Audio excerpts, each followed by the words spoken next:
I started the recording. Awesome. So I guess we didn't really talk much about this, but we don't really know about what structure this is going to be. Not at This all. it's in my eyes, it's kind of like a book club. A book club to help us answer the questions that we have And regarding. difficult questions Yeah, too. yeah, and also I haven't read any further past the intro bit. Well, that's okay. That is completely okay. But I I loved a I lot of what he said. I think I've read part one, the news facts. Okay, so I've read intro and part one. Yeah, part one. Okay. Well, Yeah. I might complete part one after this. Ooh.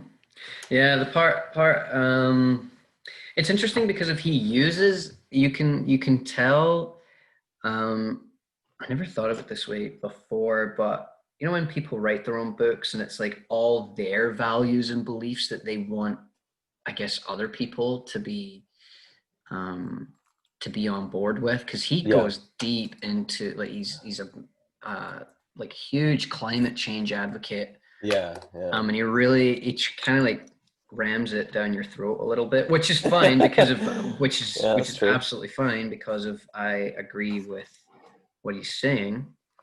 Um, but I know that some people would probably maybe argue those things. But all right, well, why don't we first of all, what's like the first thing I guess that you either underlined, highlighted, Um, that kind of like gave brought a deep thinking question. um, sorry, I'm just looking for something to write on. Okay, there we are. That's okay. Just in case, I think taking notes on what we talk about too will be interesting to look back on. Um, that's a good question, though. What is the first thing that really came to mind? Or, well, first page right off the bat. Yeah. Just kind of looking at that. I saw that what stood out to me was when he said we can choose to live in fear about that. Yo, yo, yo, yo. I did the exact same thing. Yeah, Yeah, I yeah. underlined it too That's right there. so funny. I only highlighted that before this call too, because I opened up the first page and I'm like, whoa, I have a lot to say about this one thing. So, Yeah, but and I just put a comment next to it and I said choice mhm. because ultimately it is kind of choice, right? I do agree. And one of the reasons I underlined it is because we said we can all choose to live in fear about that. Sometimes I don't think that people realize that they have the choice, though. And I think that the choice. Actually, let me just read a little bit before, because it says a world political system that is too broken, deadlocked, and corrupted by money to deal with any of it. Yeah, Everything seems so suddenly unstable. But I genuinely believe that that comes from the internet. yeah, I think it like the thing about having the choice, quote unquote, about choosing to live in fear, like they are so aggressive with how much fear that they drive down our throats. yeah, So therefore, it's like you're creating a society of, um, you are creating a society that completely, or the government nearly want them to rely, or want everybody to rely upon them so that they feel needed. yeah. Um, just don't get me wrong, I still believe a government is necessary, but at the rate, how the internet changed the way that we are governed, though, um, is a little bit frightening. Yeah, yeah, I definitely, yeah, a lot of, I just, yeah, I feel like you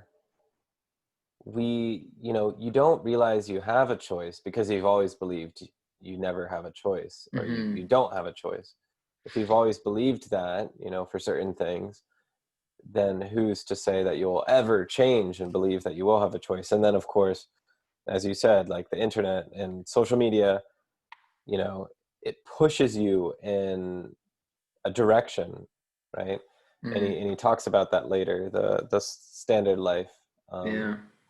objections Yeah, the standard life approaches approaches. Yeah, that was that's definitely, it's weird because when you think about when you grow up in general, where like when you go to going to school, right? yeah, Going to school, that's the thing, man. Some of the stuff where it's like we can choose to live in fear or not live in fear. We can choose to be an advocate for something, and um, I don't know. I feel like the internet is just giving more reasons, or more and more reasons for people um, to act in a very different, odd way. And I have to actually, I was going to say something because I underlined something right after that, and it was like something about enjoy your life, but also get the chance to contribute to solutions that help other people and feel like your life really means something in the process. is that in the next page? That is just the paragraph below at the Oh, very okay. end, Yeah. like literally right at the Oh, yeah. bottom. No, I see that. And I think that's interesting too, because we're not taught that in our education system. Okay. Um, Yeah. with the chance to contribute to solutions, like we don't really, like we can talk about certain issues Hmm. that we can, um, that I guess we can solve, but I generally think that our education system is just focused strictly on uh, systematic jobs and okay, well, what do you think you like, and then you'll get put in that industry, rather than I don't know. Sorry, I don't understand. This is the shit I'm talking about. God damn. Well, it's yeah, that's something that frustrates me today. At least in the U.S., they push going to college on you so hard. Yeah. You know, it's primary schools for secondary school, or elementary is for high school. High school is for college. Yeah. There there are this pathway that we're all expected to take. Hmm. You Oh, I know, guess. By the way, I guess we never said, just so that we, oh yeah, if yeah, how to be alive. the book that we are talking about right now is How to Be Alive. A Guide to the Kind of Happiness That Helps the World by Colin Beavan, I think is how you say Beavan, his name. yeah, And he's Colin also the Beavan, author of No Impact Man. yeah, um, yeah. I I actually underlined um the word new, because he says you and I and everyone else have the opportunity to make new choices and build new lives. Um, because I thought new was interesting because it's as opposed to standard, right? We're Yeah. just talking about that standard, you know, almost what society expects of us. What's Yeah. normal. I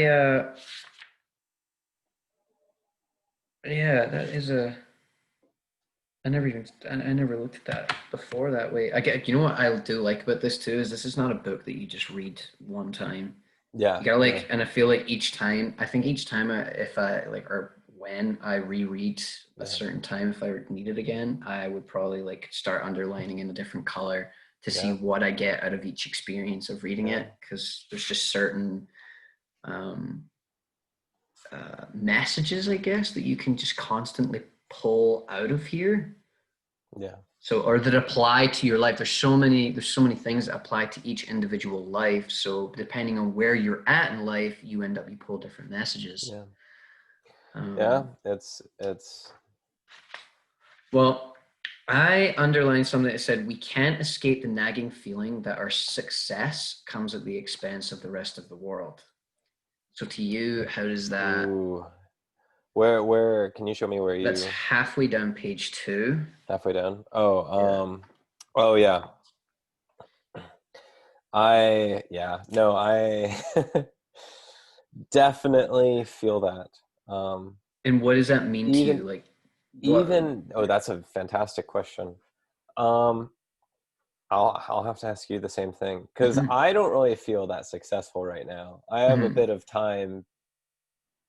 Well, successful in a different way. I don't feel like I'm not wealthy. I'm in school. I'm going a path I hopefully will enjoy. I'm choosing to go into debt. That's kind of what I want to do.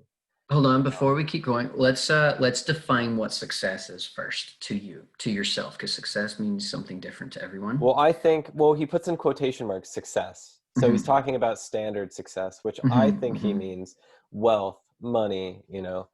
Um, but uh, I think, I Corporate. yeah, I think success later.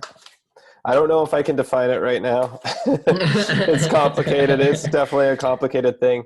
I think security. I think one thing that he talked about in this introduction is security.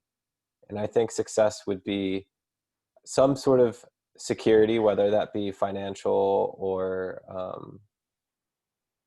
well, financial, uh, you know, uh, friends, family, just yeah, security in some way, shape, or form, right? Yeah. I want to have a family. That I is kind of success for me. I yeah, it's weird. This book's actually been making me ask myself what is like it's like nearly redefining success entirely. Oh yeah, Um there's some things that I was like, oh, that's an interesting thing. I want to talk to yeah. Michael about that. Well, he because one of the things he said we can't escape the nagging feeling that our success comes at the expense of the rest of the world. See, for me, sometimes I know he's talking. I think he's saying on an environmental Hmm. impact Hmm. too, like because the way I saw it was you take because success these days is crammed down your throat as build a business, business, business. Like we have to Yeah, keep like this fucking business is going, and it's like well, there comes a point where you don't need to keep going in business. Amazon doesn't need to yeah. keep fucking like it does. Actually, speaking of which, Amazon, Facebook, and Google, all like these massive corporations, are now up against Congress. I've actually been wanting to watch the YouTube videos just to kind of get the highlights and see what they're saying. Because sometimes it's weird when I see these Congress videos; they look like they feel staged sometimes, and Yeah. it's kind of frustrating to watch. But I don't know. I have to watch them all just to actually develop a better opinion. But I watched the one with Jeff Bezos, and it's like he seems like he. It's weird because when he talks, he seems like he means well in what he does, but at the same Actions time, speak louder but than yeah, but words. its actions speak way louder than your words, man. Like you're full of shit Yeah. if you ask me, and it's like I'm sure you're probably a nice guy to talk to, but how can you possibly feel good like that right there? Nagging feeling of success comes at his success comes at the expense of the rest of the world, and people wouldn't even know it, Yeah. because he has completely um, change the direction of where our world is going. It's now about complete convenience at your Oh yeah. fingers, your finger, It's and like, think about sweatshops, or we run, like, there's companies, corporations in the US that run on the abuse of people in other countries, mm, right? Which, that is a depressing thought. yeah, Um, I I feel with the environmental impacts that at least I think he's talking about is like yeah. even working for your own company, right? Like for me, Milwaukee, use Starbucks, and then Oh, way. think Yeah. about even the success in that, right? Like you still have a job and you're getting paid Hmm. money, so therefore, like you're getting some form of success, but at the expense of, to me, at the expense of the world in terms of all the cups that we use. Like there's Yeah. no sustainable, like it's not a sustainable process at all. Like our corporations have no, as much as they would like to think that they have sustainable ways, they always pick or they'll try and pick the better of two evils Yeah. rather than picking something that's good, because if they're like, well, we need to keep our business because we need to keep giving people jobs. Yeah. It's like, well, in my opinion, jobs can be created through many means of so many different industries. But we took like, if you take the Industrial Revolution, if the Industrial Revolution never happened, we would have had to have found some other way. Yeah. So therefore, no, I don't know. I just think that um, if we changed our education system to, even in that Zac Efron documentary, man, if they go to Costa Rica and then they're learning how to build things, learning how to grow food, learning like all these, probably the most important fundamentals of life to survive, building shelter, eating or knowing how to eat healthy, knowing how to cook your food, knowing how to grow food when you don't know where to get it. Yeah. Imagine that. Imagine you were teaching 4-year-olds that in school. You would have a completely different system than Yeah. what we do today. There, well, I think that is not too well. Ambitious. No. Well, the thing is, I think our culture has prioritized learning in areas um, that are higher in, I guess, the knowledge. I don't know how to describe it. We are privileged to not have to learn about how to cook and how to and how to grow food. We're privileged, so we have more time to focus on sciences and maths and art and literature. But it is a, a depriving thing not to know that stuff. It takes us away from what makes us fundamentally human. Yeah. Um, it, but in a way, I think our society sees it as we have the privilege to not worry about that. So let's not work, let's not focus on gardening or any of that nonsense. Not to say it's Yeah. not important, but let's let the other people do it, or. So I will bring up okay, so I heard that back before the 1950s, Hmm. the statistic that I heard, it was from a documentary, Hmm. and it was saying before fast food restaurants, so before McDonald's, because McDonald's was like the first ever fast food Hmm. restaurant to have this system in place. The boom. Yeah. Yeah, and once the fast food industry boomed, it used to be that meals in households were cooked, like it was about 900 meals were cooked per year in a household. Wow. That's 900. So why is it now that all of a sudden that, okay, great, now we have fast food, so that, or now we have all this stuff in place so that we can like focus on other stuff. But I genuinely believe that fast food was one of the worst things that could have ever been introduced to this entire planet. yeah. Yeah.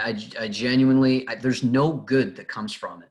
The Yeah. only good that comes from it is that what people don't have to cook the meal themselves, but other restaurants offer that. Other healthy restaurants offer that too. There's a confusion between, I guess, laziness and trying to be productive with your Mm, time. exactly. And that's the thing. Like you eat fast food and you become a lazier person.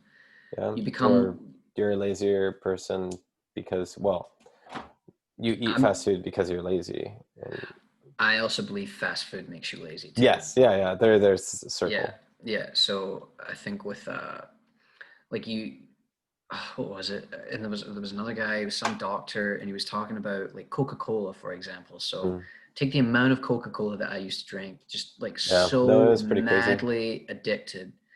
And and then there was some guy like just hammering into the Coke CEO, and and they were just saying about how it's I can't remember what they called it.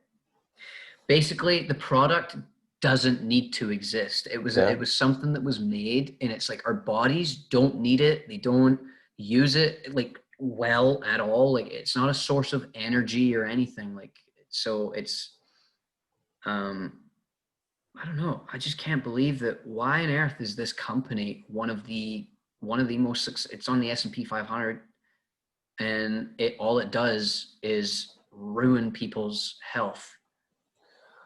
Like that's why I think that that's why I think a lot of these things are they're backwards.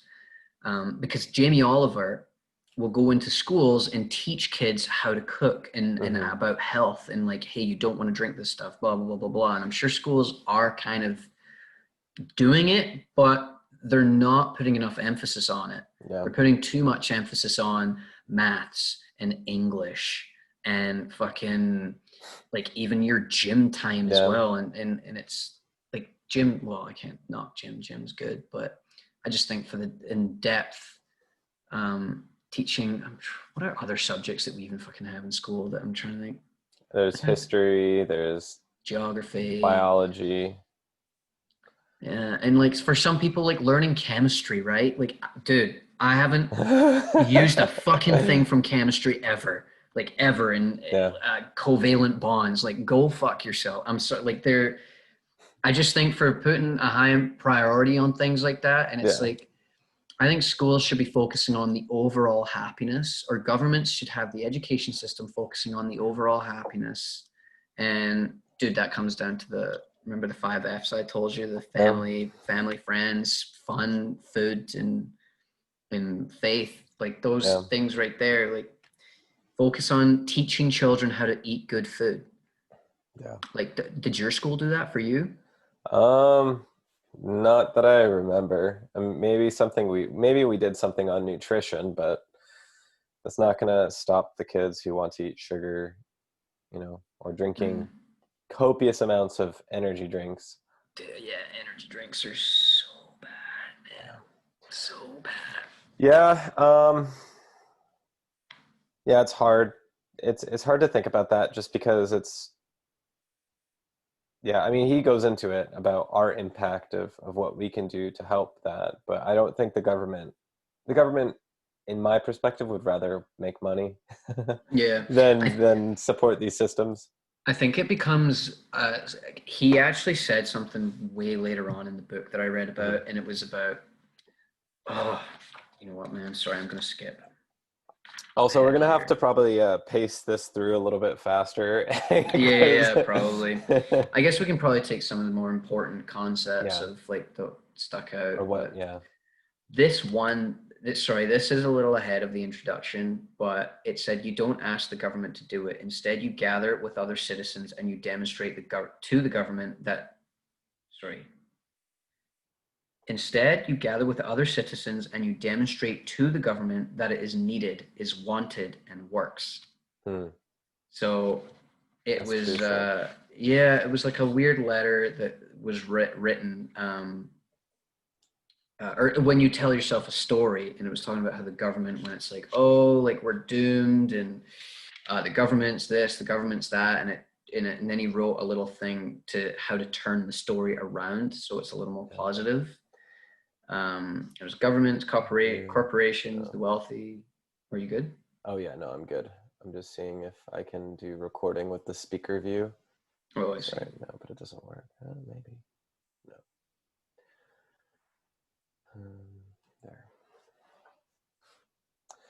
No. There. That's important. Taking, the citizen, the power just feels like it's in the wrong hands sometimes. Yeah. Well, I think what's now happening is it's weird because I feel like I never really read too many stories about communities anymore on their successes of, hey, this community now has like this kind of recycling program or this food waste program or blah, blah, blah, blah. All we ever fucking hear now is about wearing masks and Corona and Black Lives Matter and all this junk that is so in the way of like, yo, like we have bigger problems than like, sure, this disease is a big problem, but it's not the only problem. we have more local problems, more problems that are, I guess, kind of directly our own, our local community, or yeah. Do you know what's happening? Is if you take the spectrum of like world problems, right? Hmm. Because what's that? What is it they say? It's like think global, act local. Hmm. So, but we're constantly. It's like we get all this media coming in from everywhere. So then it's like her brain can't really decide on how to make, say, like the small changes. Like realistically, man, like think about the communities that don't even have a single coronavirus case, Yeah. and these guys are being told to like, yo, like wear your masks, dude, don't do this, make sure you're not doing this. And Yeah. it's like, okay, we get it, but also the what about the other problems within the community where people can actually act towards, um I don't know, it's like, oh, dude, I remember reading an article at one point and it was talking about the environmental, like the environmental goodness that came out of the coronavirus happening, and I've yet to read something else. Yeah. It just disappeared. It disappeared, and it was about how we as human beings, because we create so much noise, Yeah. and it was like that this the no, I don't know, it was like equivalent to like, I don't want to say earthquakes, but once we were all inside our homes, the noise disappeared, Hmm. and animals were starting to come out, and it was like, okay, well, that's normal. That's normal. Yeah. What we've created this industrial world into is, it's all about the human race, really. I think we don't Yeah. think of Yeah. anything else. It's all about jobs and corporations Yeah. and getting to fucking Mars. Hey, that would be pretty cool, though. It would be cool. It would be cool, but I don't agree with the amount of money that they use for these things. Like even when they were getting to the moon, and it was like, yo, you haven't even fed the homeless people around the Yeah. street, and you're like, that to me is not. It doesn't make sense. It's cool. It's Yeah. amazing, but I feel like you could still get there if you put more focus on your communities. Hmm. I think you could get there faster. Yeah. Yeah. Uh, it's hard because I agree, but I don't know who's to say that Elon Musk isn't also creating programs for people like that. Mm, Like, because there's a lot of corruption elsewhere too. I mean, not to say that other people shouldn't do that good, but there's there's even more spoiled apples that need to be tossed out. Or mm. back to the book, Yeah, yeah, yeah, real yeah. quick. I actually underlined, um, this is kind of a personal thing. The sentence right above. Not only do we not believe in the missions of the companies we work for, but we often find ourselves willfully ignoring the harm Our our employers employers cause. cause. And I think of Starbucks, how much fucking waste we do. You know, that when I was a supervisor and I Yeah. was the person throwing out the food at the end of the night, and you saw some of that Yeah, food, right? yeah, Um, man. okay, I mean, yeah, whoever's watching, but Yeah, yeah. but you throw away so much food. I remember just some days or some nights after I'd get off, I would be boiling with anger because I know this food could go to people who need it, Yeah, who are hungry. But absolutely. it literally caused me anguish. Like I just remember just sometimes my coworkers would ask, "Hey, are you okay, Karen?" And I'd be just, they would see in my eyes like spite towards the company that I'm employed for. And Yeah. I still have it. There's a lot of, I mean, it's a part of the service industry that there is some waste, but Hmm. the amount of waste, and then that's just for food products that are wasted. That doesn't count the amount of milk that is wasted, or the plastic, Yeah. or you know, it willing, and I have to ignore that. Otherwise I'm going to go insane, Yeah. you know?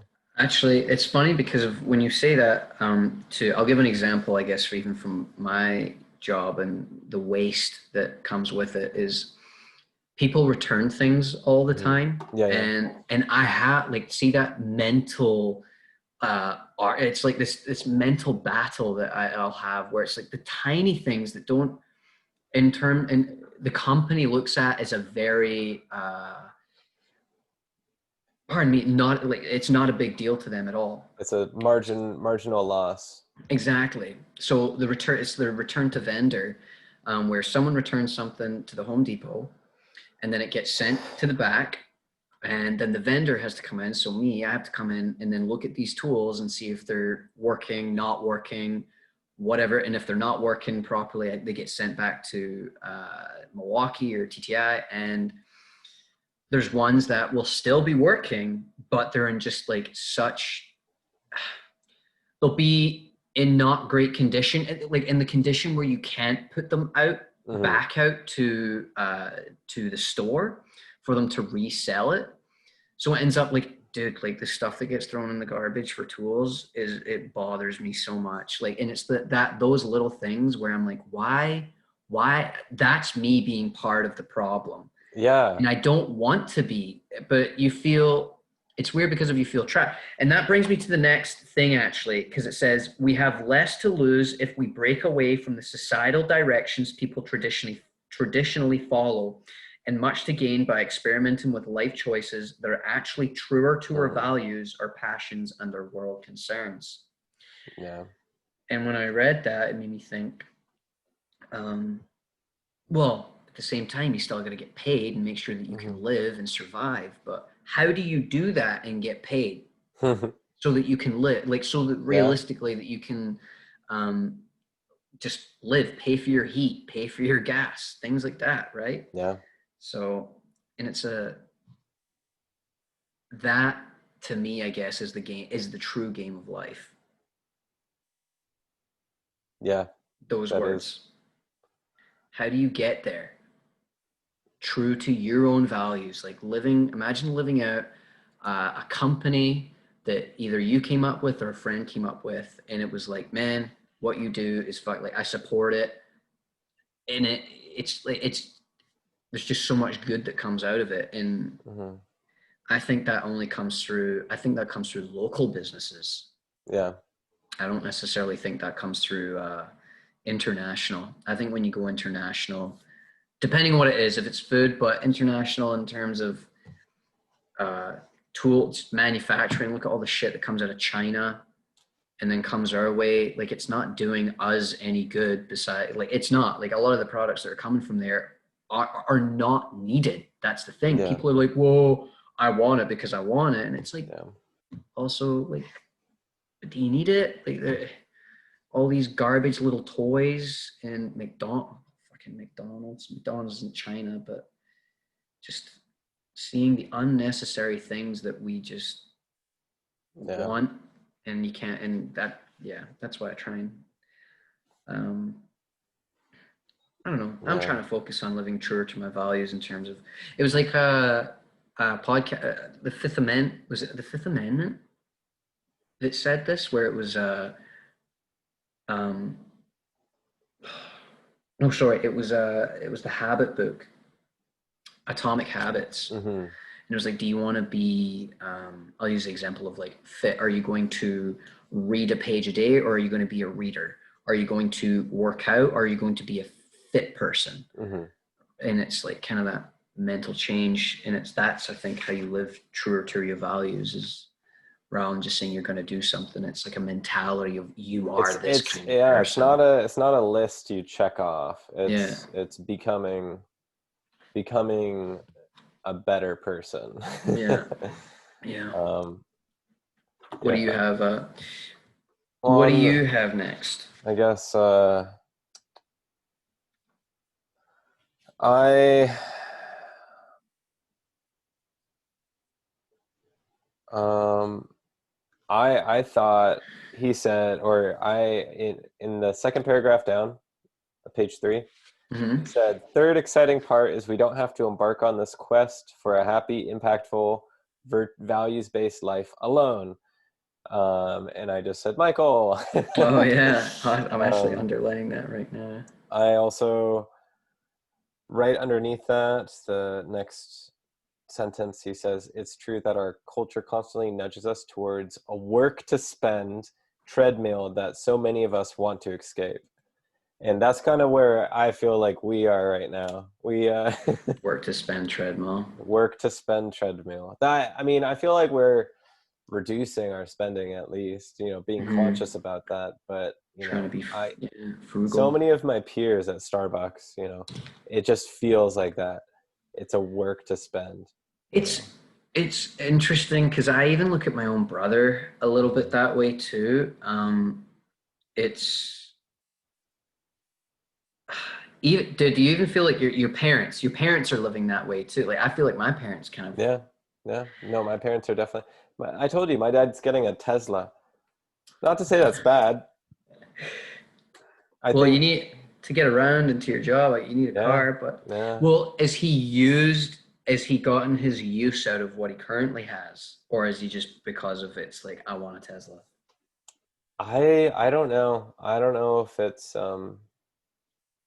if he's trying to, like, I actually don't even know if I should be saying that, because I don't know why he's getting it, whether Yeah. it's just like a new toy, or if he's doing it for reasons of economy and spending on his part with gas and stuff, Isn't it? reducing emissions in that sense. Isn't it interesting that um, all these companies, like, where I think a lot of the, like, because you just said why, I don't know why he's getting it. Hmm. Isn't it weird? Like, it's a really hard question to answer because the why comes, sometimes there is no why. It just comes from advertisement. Yeah, It like someone like tossed this stuff to you and then you're like, whoa, cool, that made me want it. yeah, And then you're like, I'm gonna go get it. And it's like it was the ad that made you want it. That was your why. yeah. And I think we all That's do it though. We all do that. that's straight up materialism. Yeah. That's just, yeah, we're brainwashed in that sense. I'm starting to Um, feel a little bit kind of I always think of like what my dad says about cars. I was like, I want a Range Rover. mhm. Like that's the car he wants. He's like, I want a Range Rover. Why? Like, what is it about it? And if it's like, oh, well, it drives nicely, or I don't even know what the heck it is about it. Looks Um, cool. yeah, and that to me though too is it's like, well, realistically, if we've got cars in this world, like I've only ever looked at cars in because when I see like when I see something like a Tesla, I'm like the only reason like because I don't have a car besides what I'm using like the company vehicle, but the day that I would have my own car, I keep saying to Taylor too. I'm like, I would have it that it's cheap to get parts, it's good on gas, and it's just easy to maintain, right? Yeah. Like the moment when you start going for like a Mercedes Benz, your parts are Hmm. getting expensive. Now you're going to be cool. Because of the kind of car that you have, Yeah. like people associate a certain coolness with the kind of car, which Yeah. I also think's fucking nuts too. I wish humans didn't. Like it's weird because of even when you see a shit car, you will say like, "Oh man, that guy's driving a beater." Yeah. No, I get self-conscious sometimes. I mean, I drive a Yeah, Honda Civic. It's like, not that I could afford anything else. I could barely afford that, but why would I, I have a car. Why should hmm I be self-conscious about it? yeah, right. Isn't Stupid. that? It's um.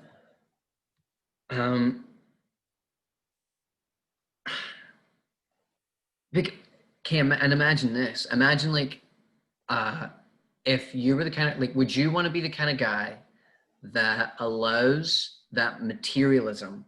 I'm not saying just you either, but Yeah. say like Yeah. just in everyone's own head where it's like the materialism side of to meet a woman, right? If you were going to pick up a girl and you were worried about what your car looked like and say this like because if the girl cared about the kind of car you were driving, Then she was never meant to be. She yeah. was never meant to be.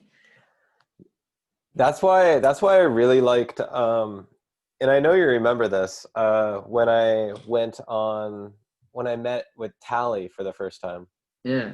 We had a beer in a bar, and she drove me home, Hmm. and her car was super cool, and I kept being like, "Whoa, like you must." I was I was just I was fascinated by that because I'm like, "Whoa, she must make a lot of money," you Mm. know. Her Mm. car looked like it was upwards of $50,000. And she was like, "It's no big deal. It's no big deal." And then I chatted to her after that, and she's like, "Yeah, I just got that car used from a friend. Didn't pay for very much, and it was kind of how she, like, why did I care so much? You know, Yeah. why did I give that much effort? No, why not the person?" Yeah. I'm trying to actually get the more and more, like, say if I ever buy things now, like even with clothing, right? Yeah. I'm now trying to shop, make differences in the way that I don't have to keep buying things, or Hmm. like buying things. So my clothes right now, like I got these shirts are Costco shirts, Yeah. and they're Yeah. actually quite comfy. They're like Yeah. $12 a shirt, maybe even Yeah. $10. And then my other stuff like pants, and I've got shorts now. They're Lululemon, which obviously big name brand, but they're comfy as hell. And I know that I will, like, dude, like I will wear pairs of shorts. They make it well. Yeah, Better, and I better. won't wear anything else. Like I've got two pairs of shorts that I'll switch between, and I've got one pair of Lululemon pants. If you catch me wearing anything else other than those things, like you don't. It's very rare. Yeah. The only time you do is if I'm going to work and I put like jeans on. But I think it depends on your purpose of what's the purpose of um, well, anything. It's how to reduce. I would just say reducing is the ultimate goal. Even in cars, buying in cars and buying in clothes. And dude, did I tell you that the guy across the this guy, like literally right Yeah. next door to me, has seven fucking cars. That's Seven. insane. You said they're all Porsches? There's like four Porsches, That's and then he's insane. got two Camaros, two Chevy That's Camaros, and insane. then he's got a car called a Prowler. It's pretty. If you want to see a picture of it, I can show you. It's really cool. Let's It's a cool. I'll look Keep that going. up Keep going. later. Yeah, yeah, yeah, yeah. Keep going. Keep Is there going. anything Sorry, I that got you wanted to distracted. share for the first, I guess we can do a few more pages. Um, wouldn't a better? Ooh, uh, on page. Sorry, from the first three, I've got one on page 7 that really Page was a 7. Okay. big I one have one for at me. page 5. Um oh wait, no, page 4. I really liked what is this? It's the third or fourth paragraph down at the Hmm. very last sentence.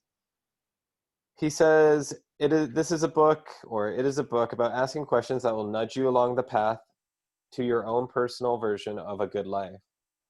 A life where your happiness and safety comes not at the expense of the world, but as the result of doing good for the world. That is the ideal. I just was like, wow, that is what I want. I want to be able to have happiness. I want to have safety and security, but as a result of giving to the world, not taking, not putting out anyone else in jeopardy. Yeah, That was huge to abs- me. absolutely. Um, ooh, yeah, and just his definition of standard life approaches. Well, Um, actually, where is that? Where is that? Say for the standard life approaches, if he has a definition. it's on page 6. It's the second paragraph, or yeah, it's the second or first full paragraph. He has it in Right. italics. Oh, standard life approaches all go along these lines. Work like crazy and get some better thing. Person, that's his thing. All That's go along these lines. um, Standard life approaches. These directions, the standard life approaches, as I call them, all go along these lines. Work like crazy to get some better thing, person, house, or job, which will then make you feel better in some way. yeah, And then he says it doesn't actually work. yeah. Well, Um, well, He said something, and it was a measure of so it was, he said, wouldn't a better measure of progress be the kindness and compassion with which we treated each other, Hmm. or how well we took care of people and societies who are Yeah, struggling? I love that. Yeah.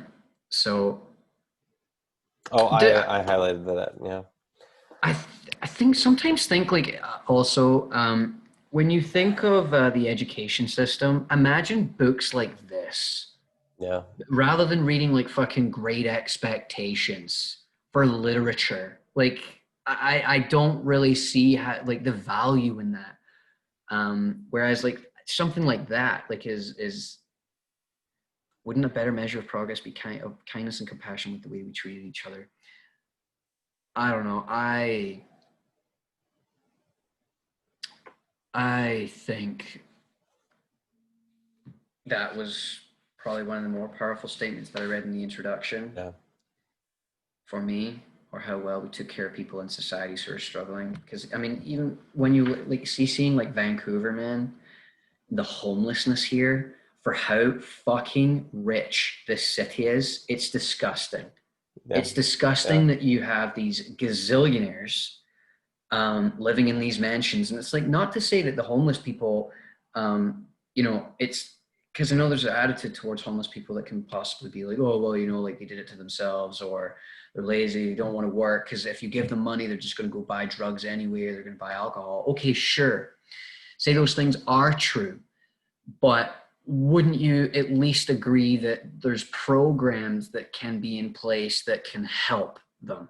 Because not if you were but like these guys who And are those programs need funding, exactly. right? Yeah. And the funding, that's where I think for the amount of wealth that can come out of a city, I don't know, man.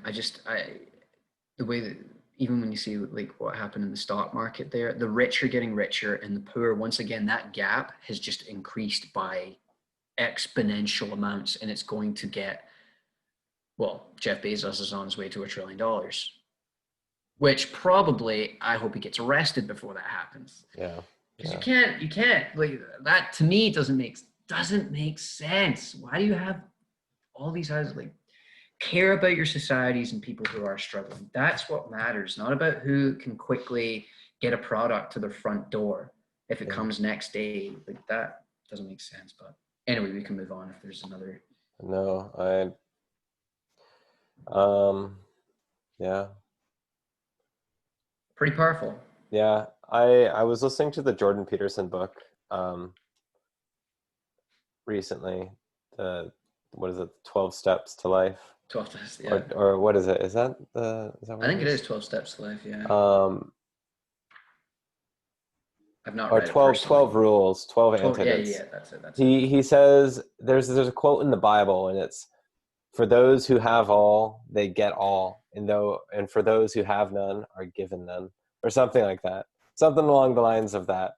Mm, And it's a harsh thing, and he just that talks is. about how that is true, in a lot of cases. The rich become richer and the poor become poorer. That um, is a powerful um, thing to say, Holy. Have to find the actual quote from the Bible, Mm. or from the book or the Bible. But it was very interesting. Let's see.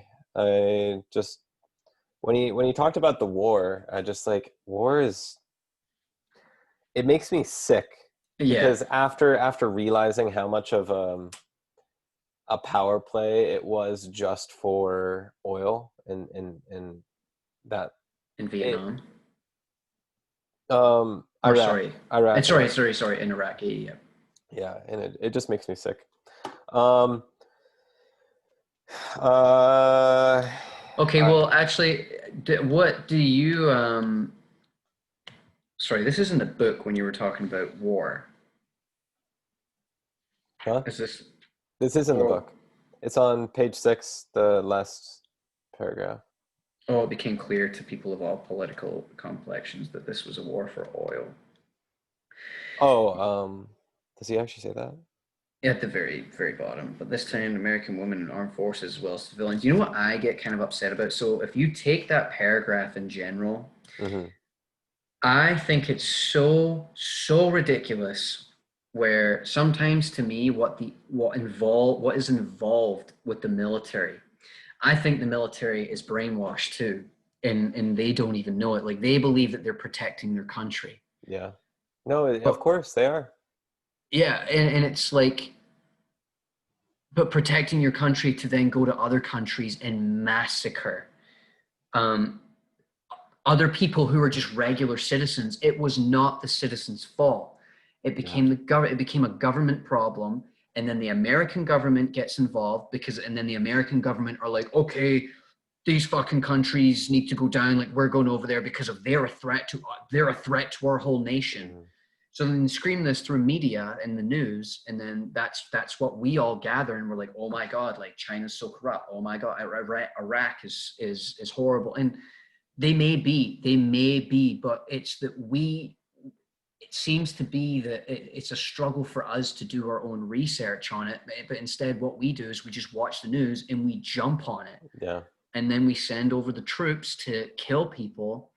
And then they also die as well. And it's like, The media oh, and the media controls the mindset, yep. which if the mindset's controlled, then they got the votes or they got the funding to Yeah. whatever they need. I do think, I know, like, if anyone, there's probably very controversial things I sometimes come out and say too, obviously, because it's just who I am as a That's okay. person. This is a Um, and I safe think space. the military one, I'd be genuinely curious to hear what people, because for me, that's the way I see them. Yeah. I don't agree with the military. I agree what military should be doing is Hmm. um, when you hear what the police force is there for, to serve and protect. There's Yeah. no, the police are meant to serve and protect. And I just watched another video where some poor black guy was on the middle of the street, butt naked, and they put a bag over his head. 7 cops, like to serve and protect. Like you're, no matter who it is, regardless if they're criminal or not. Like I don't even know if this guy was a criminal, or like, but it doesn't matter. Yeah. It shouldn't matter. It's like your job. They don't even know what's going on either. Your job is to get that guy off the ground into safety, into a place where he can, Yeah. someone can talk him down or whatever. Not But traumatize the individual and throw them in yeah, jail. exactly. So these are the very controversial issues for me where it's like you can't have police officers and military having these stupid fucking mindsets where it's like, yo, they are people too. Like these Yeah. guys have families and they could just be going through a mental breakdown right now. Yeah. That's it. Instead, you just accidentally, it's an accidental murder, is what I would call it. But that for me, when reading those paragraphs about Afghanistan and Iraq, that's what I just see. It's all media. Media comes to, sure, Yeah. there's a lot of oil, but I don't know. I don't think we need necessarily. What do you think of oil internet and these oil, gas, and coal burning all these things? Because he talks about this quite a bit. I think that's a hard question. I don't know if I have enough knowledge on the issue. I ideally would say we don't have to burn as much as we do. Just from the coronavirus thing, it, just from the beginning of quarantine, we've realized how much work can be done at home, how much driving doesn't need to be done. Yes. So, and obviously for some, driving needs to be done. Like I obviously need to get to work somehow, you Mm-hmm. know, and work, I can't be a barista if I'm in my room, right? Yeah. My dad's a computer programmer, my mom works, as a lecturer, um, so they can do those at home right now.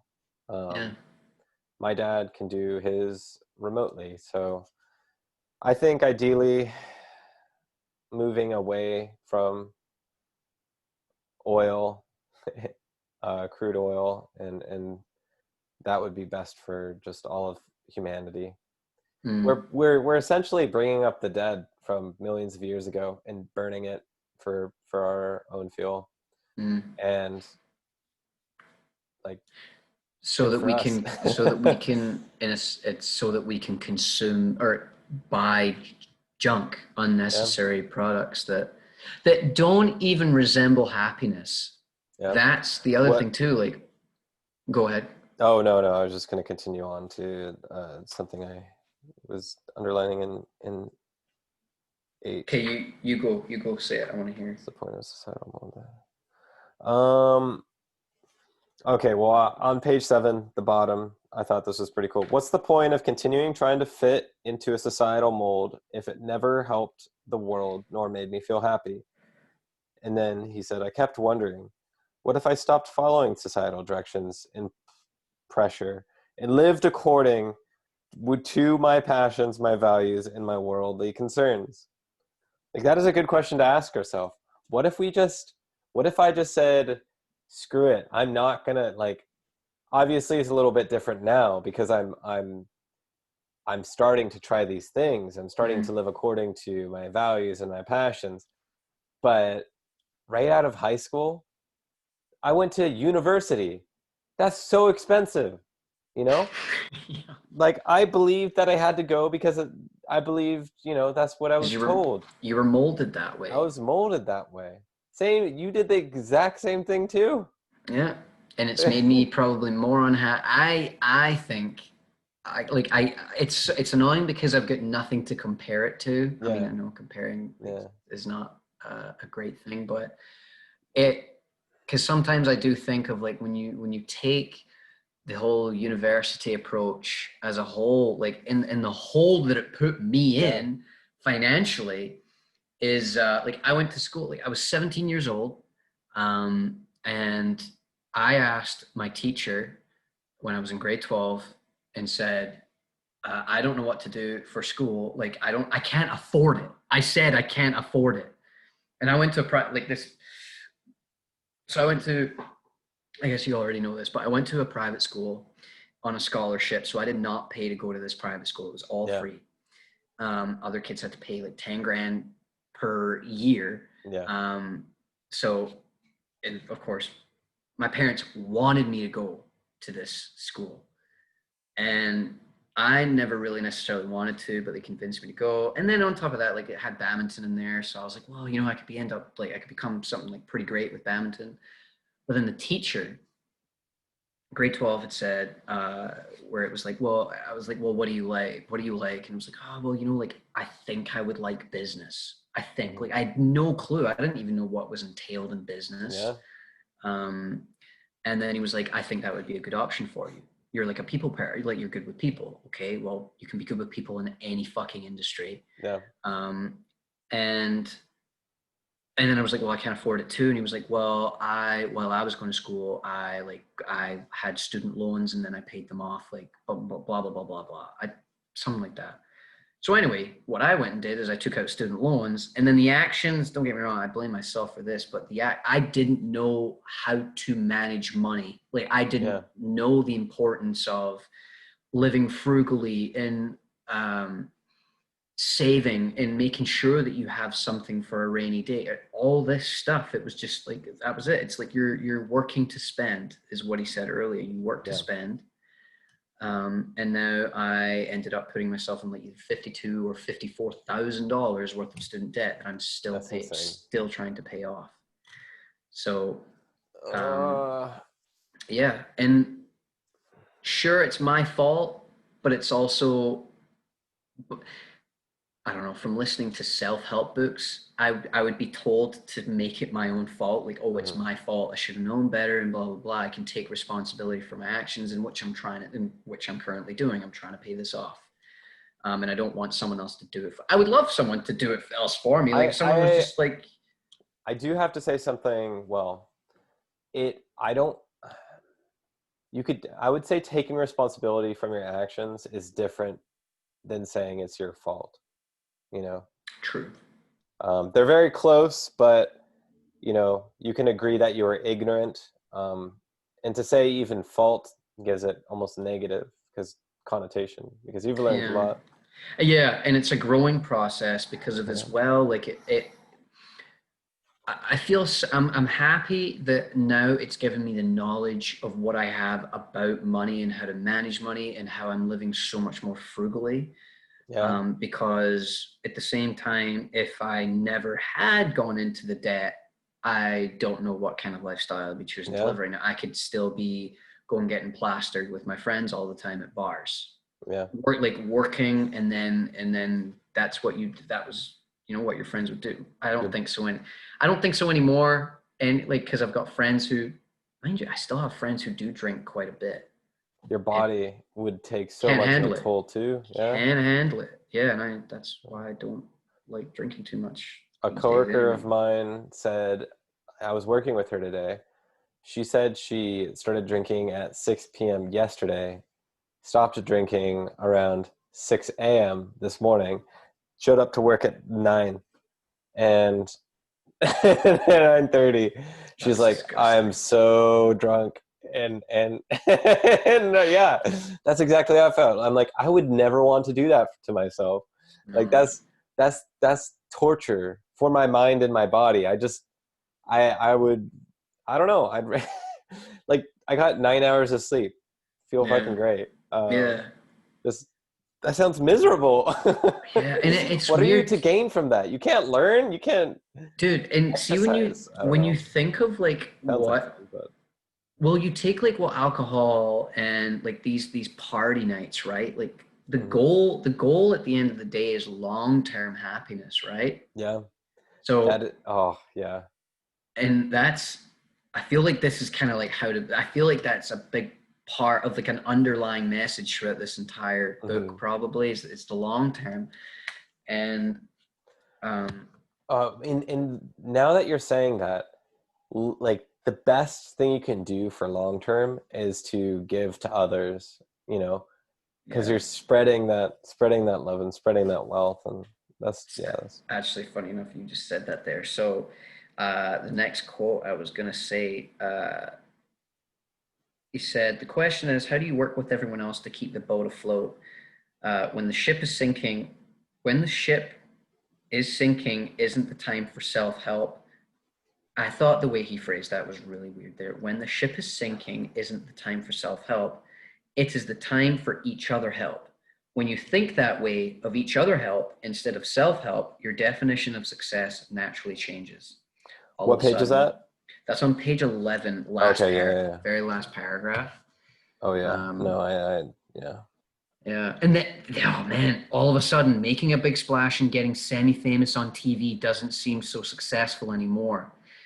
I When I saw that, man, of making an appearance on TV, because even before, like, 'cause, I was taking acting classes, Yeah, and yeah, I have been so put off of even wanting to act at all. yeah. I don't think there's no long-term happiness for me there, Hmm. in terms of Yeah, your do it for practice. fun. Yeah, and that's the thing. It would be for fun. It would be more going to do like theater, um, and like I guess theater, and like that way I would be able to like sing as well, rather than because I was thinking like, oh well, like trying to get on a TV show and getting in a movie, dude. There's so many like ridiculous politics and the exact same pyramid system that you're in when you're working for corporations. Like people are sucking each other's dicks so that they can get into a role. Um, Do you not, of course, want not. to sorry to interrupt. That's okay. Do you know so you know The Office, the show The Office? Yeah, Do love you it. know do you know David Wallace from The Office, that Yeah, guy? yeah. Um he, if I remember correctly, he is actually a CFO of a company, like a business manager or something. He acts as a hobby, and he got that job on The Office, and Wow. that was his actual job.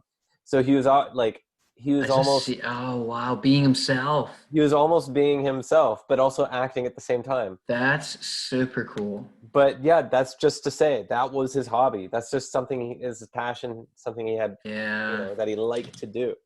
yeah, that's Um, cool. but it wasn't even his main job. And he luckily, like, of course, it was a lot of luck to get on a show that would become as big as it is. But I don't know. It's fun to think about because Yeah. it doesn't even have to. It could just be a pastime hobby And you got to and bring you work with so some much really joy. you got to Yeah. work with some really cool people. Because I actually quite highly respect like Steve Carell Hmm. and even Emily Blunt and John Krasinski. Yeah.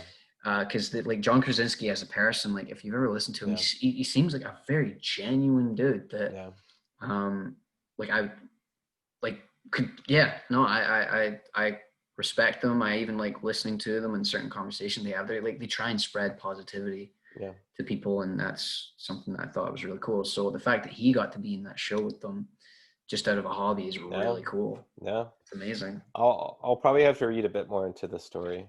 Mm, Okay, so when do you have to pick up Taylor? not till she texts me and she's like, she says she's finishing at 5, but I don't. I'll be going to get her around like 6:30. It's probably 6 or 6:30. Six. All right, 6 to Yeah, 6:30. Okay, so we're less than halfway through the chapter. we're not doing too bad, but Um, we can. Well, what's your next? Go on to your next underlined thing. Sometimes I'm like skipping over certain yeah, no, underlined no, me things too, me too. too. What was it? I loved his. He was talking about the truth about successes. What page? It's the page 11 and beyond. He said the Hmm. truth about successes, quote unquote, why this is not so much of a self-help but a self or a help each other book. Hmm. So-called self-help success. I have a 400 or $4 million house and you Oh can yeah. too. It wasn't that one, but it was the third one, and it says I socialize with CEOs of major corporations and many Hollywood stars, and you can too.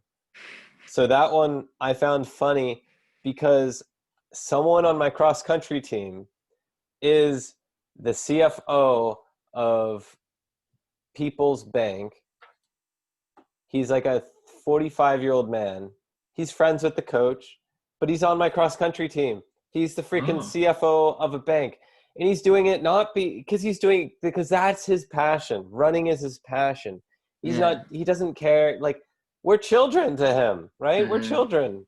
Of course, there's other people that I think there's another guy his age that is on the cross country team. But I just think that's crazy. That's amazing that someone his age and stature, would want to do that for fun, right? Hmm.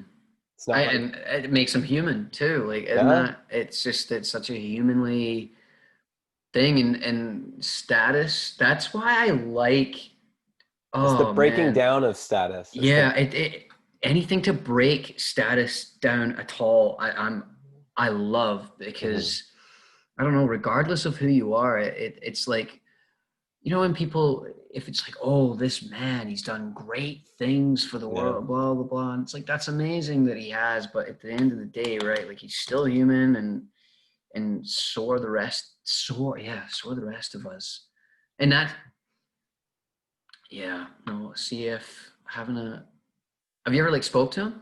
a little bit, not too much. Just Yeah. You should try and interact and talk values or something. Like, yeah, so find like get yeah, away, getting close to them, see, because I get interested in their thought processes behind yeah, certain like just topics and issues, and because when you're, I always imagine when you're CFO or CEO that you're making bank, like you're yeah, making a lot of money. Um, and I do genuinely think for myself, unless that you fully are on board with what you are doing, you're like, yes, like I fully support the way this bank operates. I support, like this aligns with my values, like every value. Then keep doing what you're doing. But if you're in that position and you're like that wealthy, you don't have to be there. You can go and find the things that literally like that to you where you're feeling that you're making a difference and doing the each other help stuff. yeah, um oh dude, if I like had $20 million, where I'd be like, man, I'd be trying everything. I'd be going to like homeless shelters and yeah, seeing um and being like, yo, like what are some things that we can do, put money in place and organize some shit to clean up the cities Yeah. around us. Yeah. So, but who knows? That's why I'm so interested in talking to people with that kind of status, Yeah. I because mean, they're hard to come by too. You don't get to just come around, like they don't just show up all of a sudden yeah. on your doorstep. Yeah, that's true. I'll see about getting to know him. Yeah, Um, make it a goal. yeah. Another thing. Oh, well, actually, is there anything that you underlined between In here and page 12. or page 15? No. Oh, sorry. I underlined something on page 13 and he said summary. Oh, yeah, I did. But when in my past I made the mistake of hanging out with such people because of their status instead of true bonds of affection, it was never very comfortable. Yeah, That as well. I think I sometimes have struggled with that where I'm like, I like because that. Never very comfortable. we all do it, right? Like you're like, oh, this guy's quite rich. And then all of a sudden it's like this brain change thing that like imagine you were never told that about the person. And then all of a sudden, because of you're told like, yo, like they're a gazillionaire. And then you change the way you talk to them. So Yeah, no, you're no longer talking to them for them, you're talking to them. And I think that was something that really stuck out because me and my brother, both of us, I've caught him saying comments about people with money. But we also know that that's not the kind of people that we want to be, yeah, right? Like I thought that was a really cool thing yeah. because It's eh, yeah.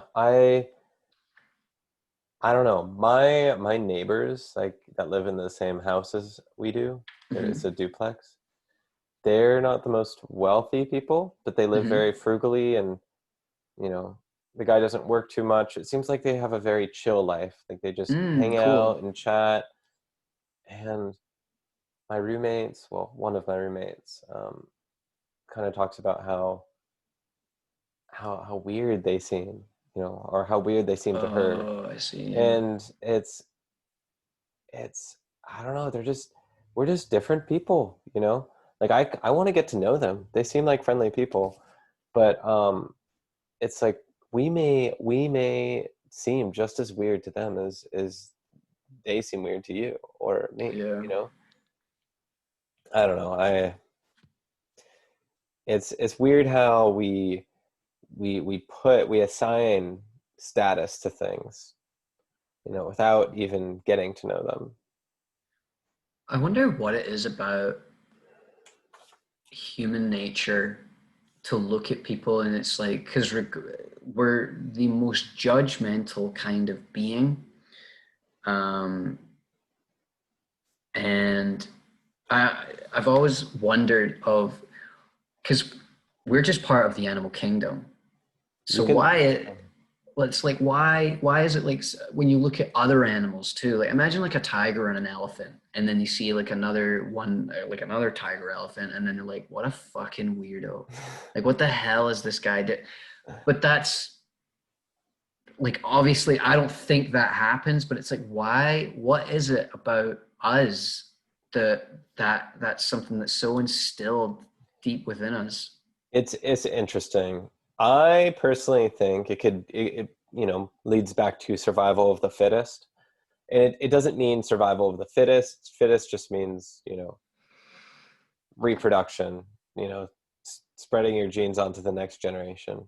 Mm, I think that our judgmental thoughts may stem from trying to be around people who will allow us success in the future, yeah. or success,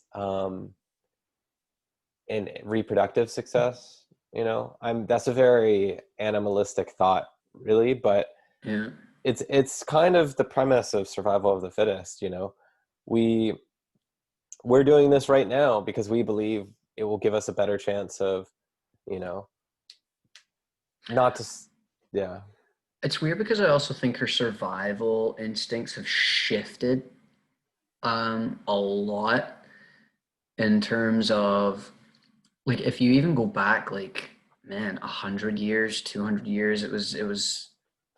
Well, I can't really speak from the past, but at least when you saw, um, the kind of lifestyle that families like what the kind of way that they were living. Yeah, I guess the way that they were living. Because I was reading a book and it was Mm-hmm. this guy. He was the CEO of GE, Mm-hmm. um, and just talking about even his mom and dad living a certain lifestyle. Of his dad was this train worker, and then his mom. I don't really know what his mom did, but and I don't know. It felt like it used to be, especially when you came from more of a religious background, maybe, and it was about being like a wholesome kind of family. And like nowadays, it's kind of, I don't know. It felt like it was a little bit more about family and community Mm-hmm. back then, but now we've really, it's more focusing about me. Because especially when you see like women, right? Like you take women, how it used to be, it was about making sure that your family was together. It was like they would cook, they didn't work, and it was kind of like, yeah, the husband would go or the man would go and provide what he needed, and then the woman would uh, I guess have the house cleaned. Mm-hmm. And now those standards have shifted, which is absolutely fine. But we've shifted in a way where it's like we became so much more career focused. I think the career, talk about like anxiety and depression. I think the career focus is what causes so much um, divorce and like unhappy children, Mm-hmm. like a lot of unhappy relationships because of the way we've shifted on. It's not always so much about the family anymore. It's about your success outside of the family. He talks about that somewhere. I even listened to Kevin Hart say something about that. He after he had his accident, because he like paralyzed him or like he broke his back and couldn't move. And he said that his family were there for him every step of the way. So the moment he became better, he's like, dude, like I've my priorities have been completely messed up. He's like, Oh, okay. I was married to my career and I was dating my family, Yeah. and I'll never forget it. But Yeah. what did he say and what page? Page 20. I Mm-hmm. love this. So he does, I guess, kind of like a frequently asked questions. Are you saying I can't have or want to have money in order to be happy? And he says, no, but you might want to ask, how much are you paying Yeah, in life energy, time, relationship, loss, stress, fatigue to get that money? yeah, I And I was underlined like, that that's too. exactly what you're talking about. I knew I Yeah, underlined it. yeah. It's so true. Is, at the end of the day, is the dollar you're making, I actually want to have some sort of career. I say I want to have a career, but I don't know if a career is actually what I want. Maybe it's just Mm. financial stability. um but I think having a career, a structured career, might be, you know it is appealing. But yeah, it is true. It's time, it's relationships, it's stress, you know fatigue. You get tired. You're not able to be there when you want to be there sometimes. Yeah, you're not even present. Yeah. That's the thing. It's about having because the worst thing ever too, man. Like, see, like to go, especially when you're in the rat race Yeah. and you don't come from crazy wealth. Like you got to start. Like you're working, you're trying to provide, and then you're so fatigued by the end of the day. Like, because imagine if your job is very physical Yeah. and you don't want to be there, but once again, you have to provide for your family. Because sometimes I feel like the options in these books where it's like live true to your values and live true to what you want to be doing. And it's like, Hmm. well, at the end of the day, what comes first is what's important is that I'm fed and that my family is fed, all of those things. And not until those things are done can I start like aligning my other values. Um, and Uh, that's where like the begs the fatigue. question of, I would say, or not begs the question, but we are privileged enough, or I don't even know if privilege is the right word. but we are lucky enough to be thinking about this right now before we have a family that is Yes. that is required of us, you know. Because once you sign up for that, it's like it's a lifelong commitment, you know. So I think we're just, yeah, fortunate enough to be thinking about this now, so we can make those decisions proactively, which will make It's us a lot happier in the end. very true. Actually, it was weird. I had a conversation with my dad the other day, and it was kind of based on, because I was saying to him where I'm like, I'm not happy at what I'm doing. Like Hmm. it all, like I actually find that I'm causing. It's great that what I've gotten out of the company, and I'm of course grateful for having a job and all. That's the thing. People seem to ram that down your throat. Be grateful, have gratitude, and it's like that's the trick to Yeah, life. It's yeah, like, okay, well, being grateful doesn't work all the time, in my opinion. I could be wrong. Um, because there's certain things where it's like, oh yeah, I'm grateful. Like, see, being grateful for having so many vehicles. Yeah, I have a vehicle, but so does everyone else. But I also know that that's a huge problem yeah. to, it's a big pollutant on the planet. I agree with you 100%. I am grateful for my job at Starbucks. It allows me to live. Hmm. It does not, however, align with my values, but I know it's a Yes. stepping stone to where I want to be. Yeah. Um, So, and I think it's the alignment of the values that I think causes true happiness. And I don't know, I think that ultimately it's almost like a thing where you can end up being grateful. You're grateful for going through the process.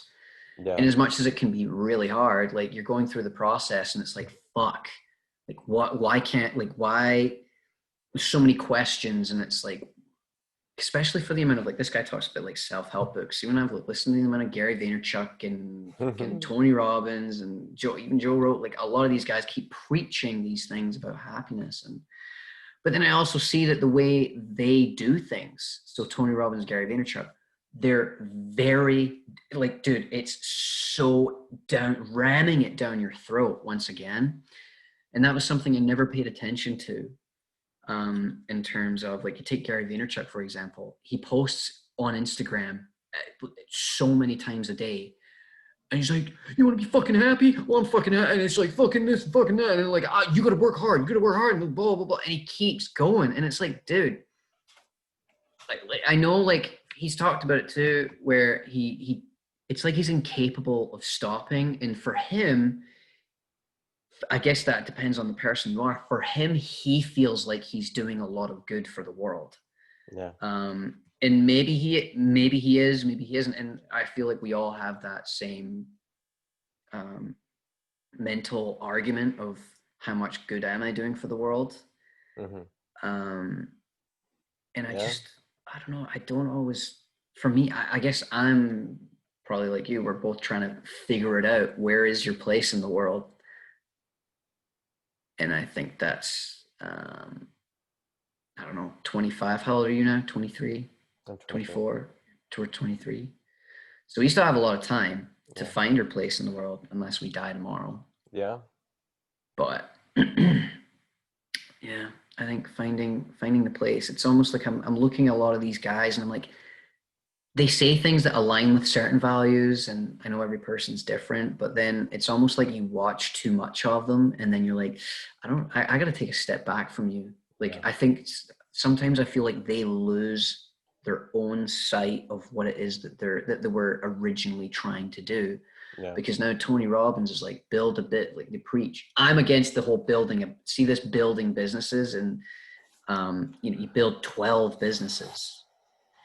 I'm like, but why, Build, man? I mean, well, if it aligns with your values, but building a I business for guess the so. sake of building a business, like I mean, I don't think that building a business is innately No, bad, I especially if don't it's, either. you know, you could also build nonprofits or something that aligns with that sort of style of, I guess it wouldn't be a business, it would be a nonprofit, but Mm, um, Do you ever think there's a world that could have existed, like the human population could exist without business? Like, think about all the paperwork that's involved with businesses now.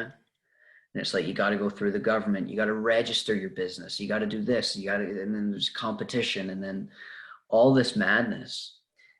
Which is why sometimes when I look at businesses, where I'm like, it takes away.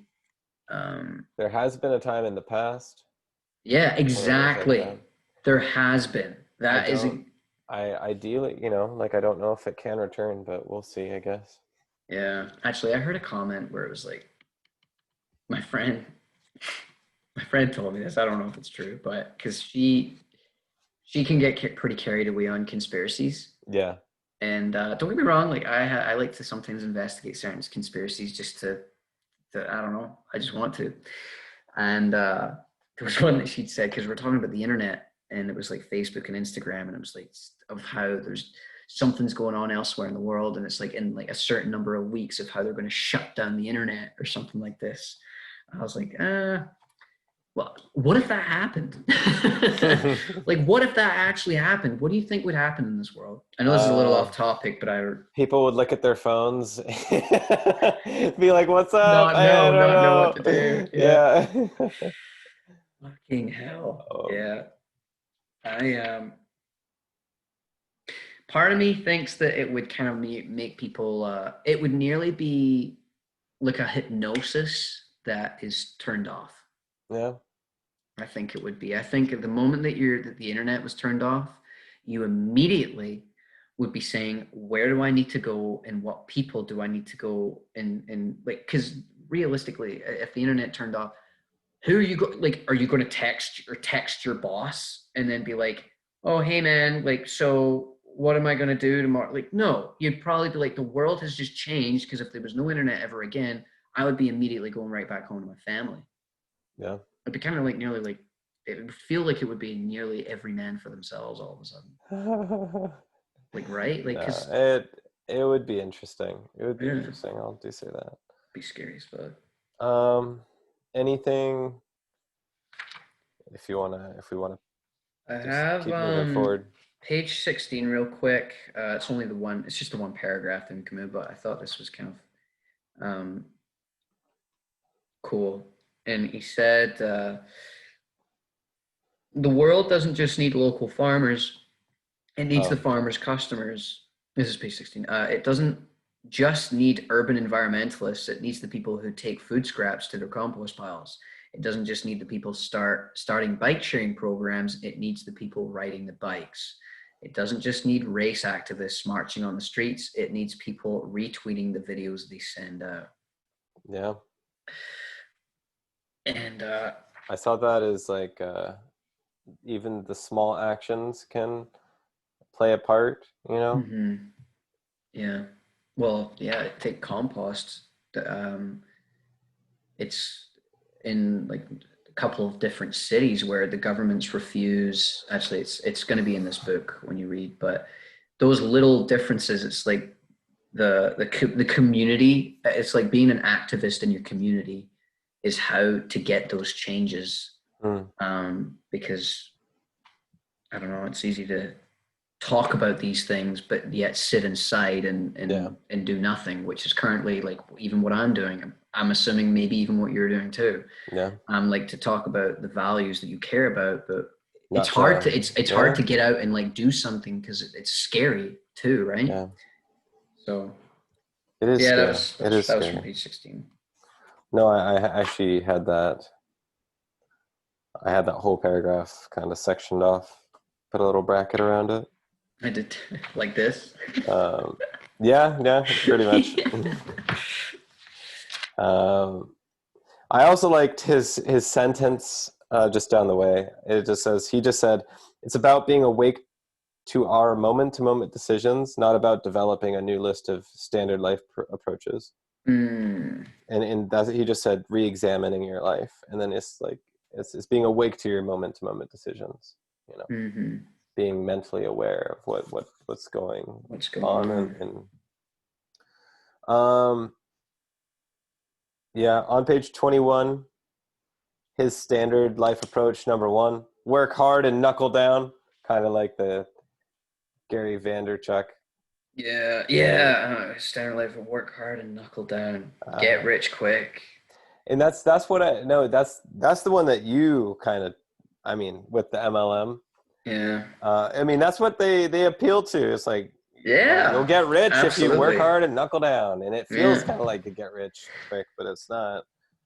Um, Um, the MLM thing, I have something to say about it, but keep going before if you've got oh, I don't know. I feel like I've fallen into that work hard and knuckle down. I've definitely gone sleepless nights, you know, believing that, this is how it's supposed to be, you know, like running on coffee, that's normal. That's normal. Other people do it. Oh my God, is it normal? So many other people do it. Like, that's why Starbucks is a company. People need their coffee so yeah. that they can work sleep deprived. It's not, coffee is enjoyable on its own. Don't get me wrong, but it definitely feels like that. Definitely feels like that. It's weird though because of its. Sometimes I'll believe that we are in a. This is what I mean about the system thing. Like, because take masks for example. Mm-hmm. Um, I know that I'm like on a very small percentage of people that probably like look at the world this way right now because of when I go outside and I see everyone wearing fucking masks and talk about coffee too. It's I feel like these businesses and corporations are in place because in the North American world, this is that's like that version of the American dream where it's like work to spend. You're waking up, you get the routine, you're going to your start, you're getting your coffee, you're going to work so that you can work hard and blah blah blah blah blah. But I see the same. Actually, they're kind of both unrelated. Actually, what I was going to say about the mask thing, maybe I won't say the mask thing. But Starbucks, that's the same way I see fast food. It's nearly like keep her population unhealthy minded so that Mm-hmm. they don't know what's going on beyond. Yeah. It Yeah. is sometimes like um is the way I feel about it. It's like you're just another pawn in a like Mm-hmm. you're in if even when you're in line for your Starbucks coffee. And it's like realistically,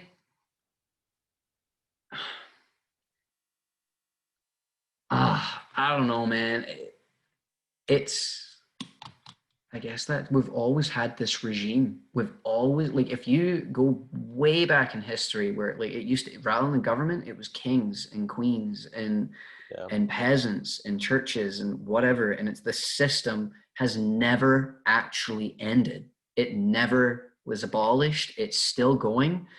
All that's happening now is that or at least to me, is that we have a little more um, well, for one, we're not just getting fucking guillotined if we have a different opinion, but for what we know, because there are people who will die for standing up for their beliefs, Yeah. and we don't always know about it.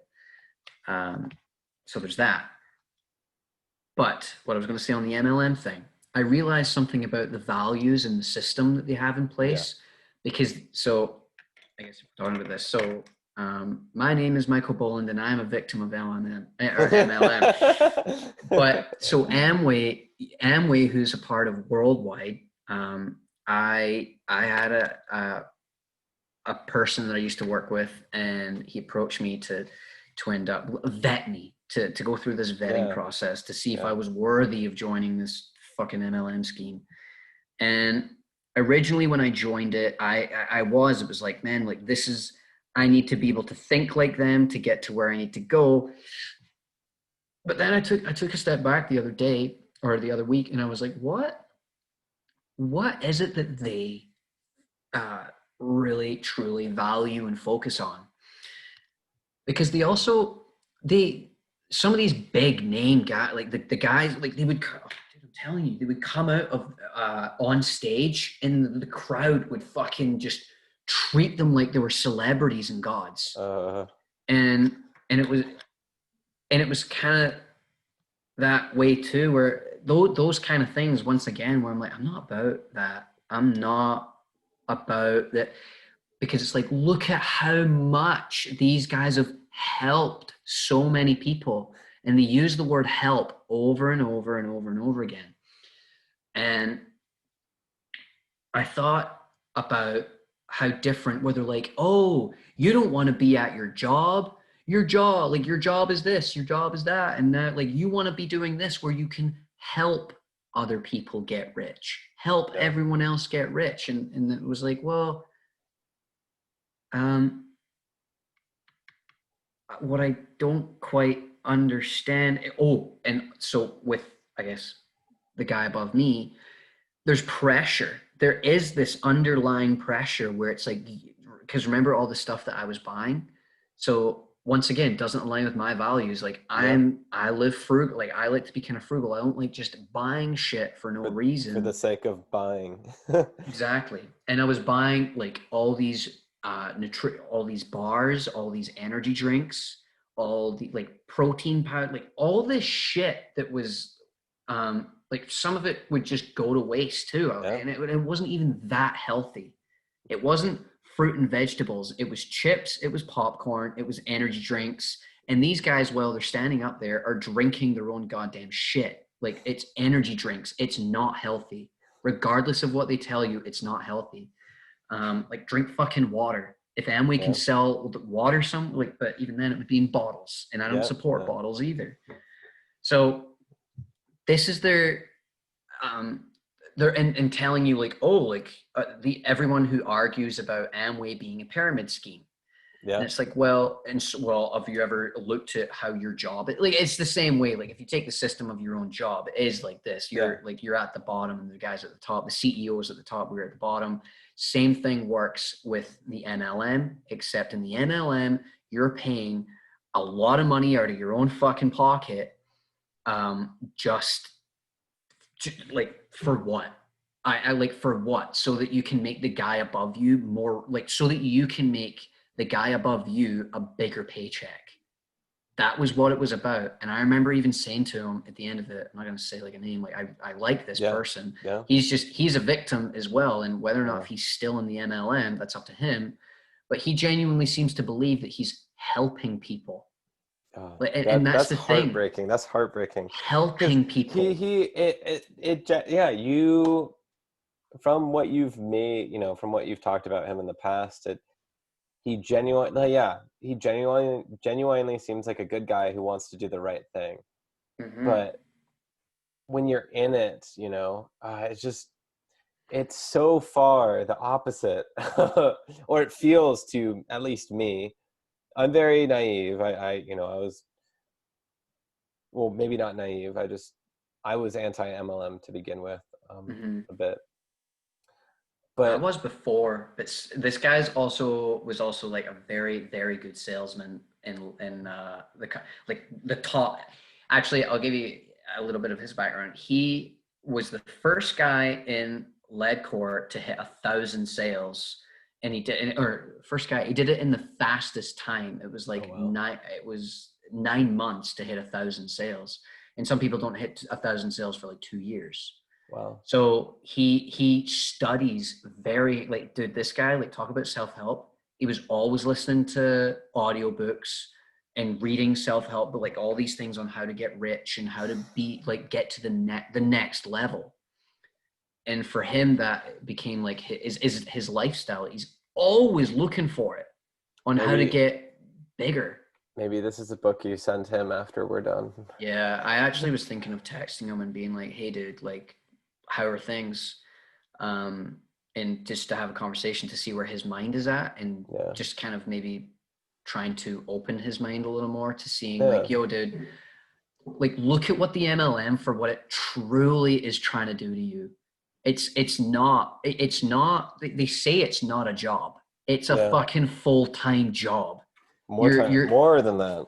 you're first of all you're going to your original job that you don't like, Yeah. that you hate, that because that's the reason you're in the MLM is because you fucking hate where you're at right now, you don't enjoy what you're doing.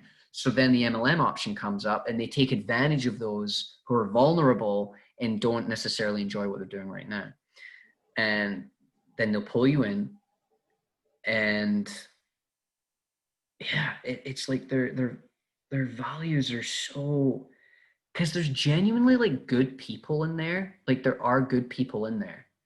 I'm not, Yeah. because they're not all great. They're not like um idiots or anything. Like don't get No, me not at wrong, all. but it's just this weird. Yeah, no, I'd love to. That after reading this book, definitely, or reading some of it already, is one of those things where I'm like, man, if they read this or had this on their book list, because they even have a book list for you to read. Yeah. Like they want you to read their books. Like and it was a lot of them was John C. Maxwell, and is on leadership and how leadership is this big fucking thing that you have to have in your life. And it's like, well, like there's leadership in many ways, but once again, it's a systematic process that's still meant for an organization, Yeah. in my opinion. I think, but yeah, that's what I have to say about MLM. So just don't anyone who ever decides to listen to this, do not ever fucking join one. Wow, I actually haven't heard you this strongly against it. Yeah. This is probably the first time I really have heard these raw emotions from you Yeah. about. I thought about it. I had a very deep conversation with myself about um, I think this book definitely made me realize that too, because it was what brought it up. It was like what brought it out from me, Yeah. where I was like, wait, why? Like, because you dig deeper into your past to see why you are the way you are Yeah. today. Yeah. And I definitely looked at the MLM thing too, and it was just uh yeah, I think through the whole vetting process too, like he my what would you call it? Remember they had names for them. Like your mentor. Your That was mentor, it. yeah. Yes. So they would say they would mentor you. And and honestly, here's the thing. This is the well-intended thing that they were Hmm. doing that I can't say is a bad thing. Yeah. No, I Um thought they had a pretty good support structure yeah, in because they there. would actually ask you about how's your relationship? Just the game is How rigged. Yeah, because they would ask you like, how's your relationship? How are your finances? You know, like let's see Mhm. if we can help you get your finances going and all this. So they had those things to it, and it's still a learning process. Like Yeah. they actually teach you how to learn about certain things, but um, at the same time, at the end of the day, they want you to make that, they want you to be doing this so that the next person, the person above you is making more money and they get a bigger paycheck. And then they want you to go out and vet other people and mentor other people. I'm 20 fucking 5 years old. Like, who the hell do you expect me to mentor? Like, Yeah. seriously, that was the thing that pissed me off. It's like, you can't possibly telling me that I'm going to mentor someone because of this system tells me that that that's the way it works. It's like if I'm going to mentor someone, it's because it's because not out of a trick as well. Because sometimes I feel tricked into it. And like I said, he was a very good salesman, and he got really close with me. But sometimes the dynamic was always like, if I was to choose, I wouldn't be coming to hang out with you tonight, Yeah. but it's recommended that I go. It's Yeah. recommended that I go to these meetings because that's just part of being part of fucking worldwide organization. Yeah. And that was the part that was that for me where it was, that's the part I completely disagree with. For um it it's not even something that if you don't want to do it. But the thing is, if you're going to be good at an all in or an MLM, like they want, you're all in. Like you Yeah. have to be all in. Think exactly like you're fucking thinking about this shit every day. If you enjoy that, like if that's Yeah. what you enjoy doing, and you want to mentor people off the street, you're meeting people off the street.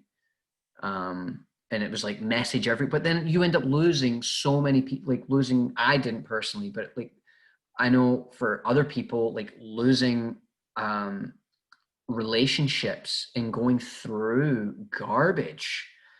And then they'll tell you too, where it's like, oh, it's okay, like that's a normal thing, like you'll go through these things, you just got to keep going, you got to keep going, and sure, then you might end up, you get rich, and then your friends will probably be like, well, fuck. But at the end of the day, is that really what you want? Is to Yeah. prove all your friends and family wrong that you got rich and that you could do it? I have a quote on page 22. Sorry, ran over. He Keep going. no. Wait. He's talking about the story about getting fired for something he didn't want to do. Mm. He says, where has my intrigue with the get rich approach or get rich quick approach gone? Turns out it disappears in people when they have a good life that they enjoy. It says right before the fitting myself like a square peg in a round hole. I love that. Turns out it disappears in people when they have a good life where they enjoy it, you know? Yeah. Because what is the need for money or exuberant amounts of wealth when you're really happy with where you are? Not to say, like, my only thing with that is if you're complacent, right? Mm. I don't like complacency. I Yes. don't like complacency in myself. I kind of cringe when I see it in others because I just feel like there's so much good in people, there's so I much can good in say people that they can use. I also think complacency is just another word for fear Yeah, yeah. to a It's lot fear of the of the unknown. time, because yeah, it is. And don't get me wrong, it's not like everyone, like I don't think anybody doesn't experience complacency in some way, shape, or form. Um, but Too. I have the last paragraph. He says what page, sorry, on 20, 23. 23. Oh, okay, yeah, I've underlined a little bit of that too, but go ahead. He says this is the time where so many of us stunt our own growth, and he's talking about youth, like young Mm, adulthood, because we decide we are too scared to go our own way. And this is, yeah, young adulthood, or yeah, young adulthood, like teens, mid-20s, because we're too scared to go our own way, as opposed to the path that's lined out for us. mm. Um, I underlined the next part of that. what? Okay, It was that we force ourselves to forget that life is magical. that's true. We learn to override ourselves. What makes sense is to create your life in line with who you are, what you love doing, and how you'd like to help the world. I don't yet trust myself to do that. Um, I choose standard life approach 5, believe that life is already created and you need to fit into it. Yeah, I think that's crucial. Just like thinking about that, how it was just all, these are all created like that. Like, who's to say that we have to do any specific thing, right? Because that's, yeah. That actually is a good leeway into, like, because if you go to the bottom of page 24, like Hmm. depression, where he talks about Oh yeah. depression, the thing that I underlined that which just was like stuck out, where I think every person should ask themselves this question is, do I exist for myself Oh or yeah. for others? Same here. Same here. And what will life, what life will I feel best about having lived when I die? Yeah. So, and oh, I think let's talk about that for a little bit. Because do you exist for yourself or for others? Because sometimes, isn't it weird? Like when you like love, right? Loving for your family, loving for your spouse, loving for children. Like, because apparently, especially when you have children, it feels like like people say it's like you're living for your children. And like, because so much of what you do is is for them. So, but that's who I would want to live for. Those are the people I want to exist for. Yeah. Um, I don't want to.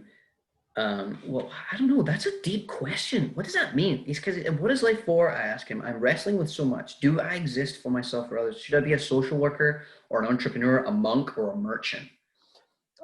He at the very well, I've said this to you before, but page 32 is he said something. I'm back to facing the same questions and dilemmas and tug of wars between desire and altruism as everyone else.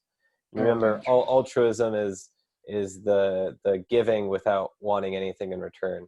Yes. That's that 32? 30 page 32. Yeah, he says that. I said the first paragraph, middle of the first paragraph, short one, or the Oh yeah, first yes, sentence. yes, yes, yes, yes. But yeah, do I exist for myself to give me pleasure? Like, should I like do I exist to make as much money as possible so that I can do as much drugs, have as many kids, fuck as many women? Mm. It's like that versus do I exist for others? Am I supposed to be like, a doctor and a pastor at a church and constantly be doing, you know, like things for other countries? It's What do you think? Man, that is a fucking question. Do I exist for myself or for others? I, because when you think of like standard life approaches, right? Like imagine where, depending on where you lived in the world, like imagine life back even where you take Native Americans yeah, and the way that they lived. And I would imagine they would see, oh, dude, I just think like community is, I think if you've got a happy community, or the more you can focus on a community, in general. That's why I want to live in a small community, yeah. actually. I find it, there's more, it Know feels your like there's more, neighbors. yeah, know your neighbors. He talked about that too. There's more to get. I feel like in its own way, like there is more to give. Um, because I don't know, it's a huge, huge world with so many people. And I feel like it's something that doesn't, small communities don't feel as scary as like big cities, Yeah. right? And it seems that when you live in a city, man, what do you and asking that question, do I exist for myself or for others? And by that point, like, because there's life throws so much crap at you too, and especially when you're in a city where you're going to meet all kinds of people, good Yeah. and like very good and very fucking bad. Um, Will I feel best about living when I, what life will I feel best about having lived when I die? What does that look like for you? Um, Because we're still people that are going through like everybody's going through the process, the struggle, as they call it, quote unquote. But when you look at people, who do you look at and think, okay, they've made it? Like yeah, I guess they've made it, but no one's ever truly made it. You're always working on something, like you, right? Like, but yeah. where's to the point of where you've made it in one way that allows you to truly kind of, What I would probably say it's more about the direction you're going in. Like, if I said, if you know, uh, well,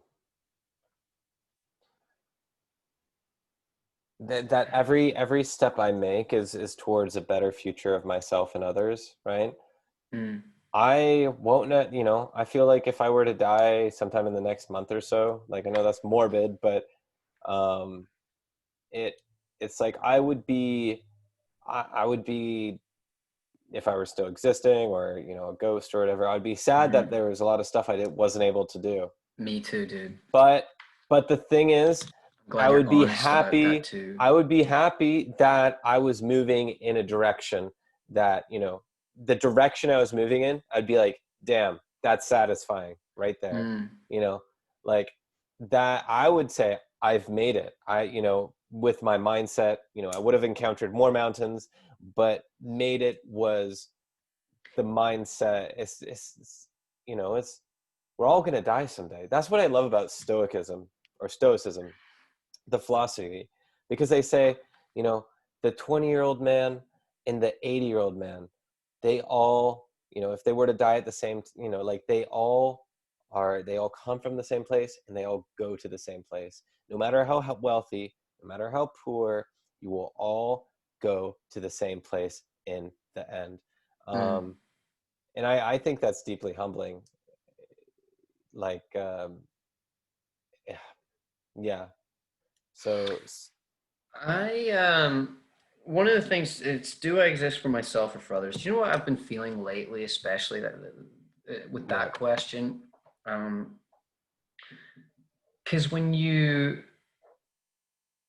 Th so this is where I sometimes feel where, going back to, once again, like education system and what we're told, that like where it's like, oh yeah, like you go to school and you can go and do whatever you want and you can be a successful career and you're going to be a CEO and you're going to, like that's all the shit is spewed at you. But it's like, man, what happened to talking about like wholesome families?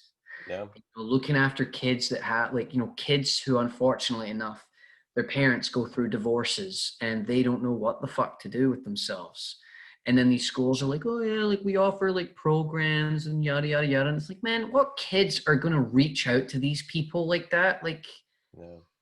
and I see like the importance of, do I exist for myself or others? I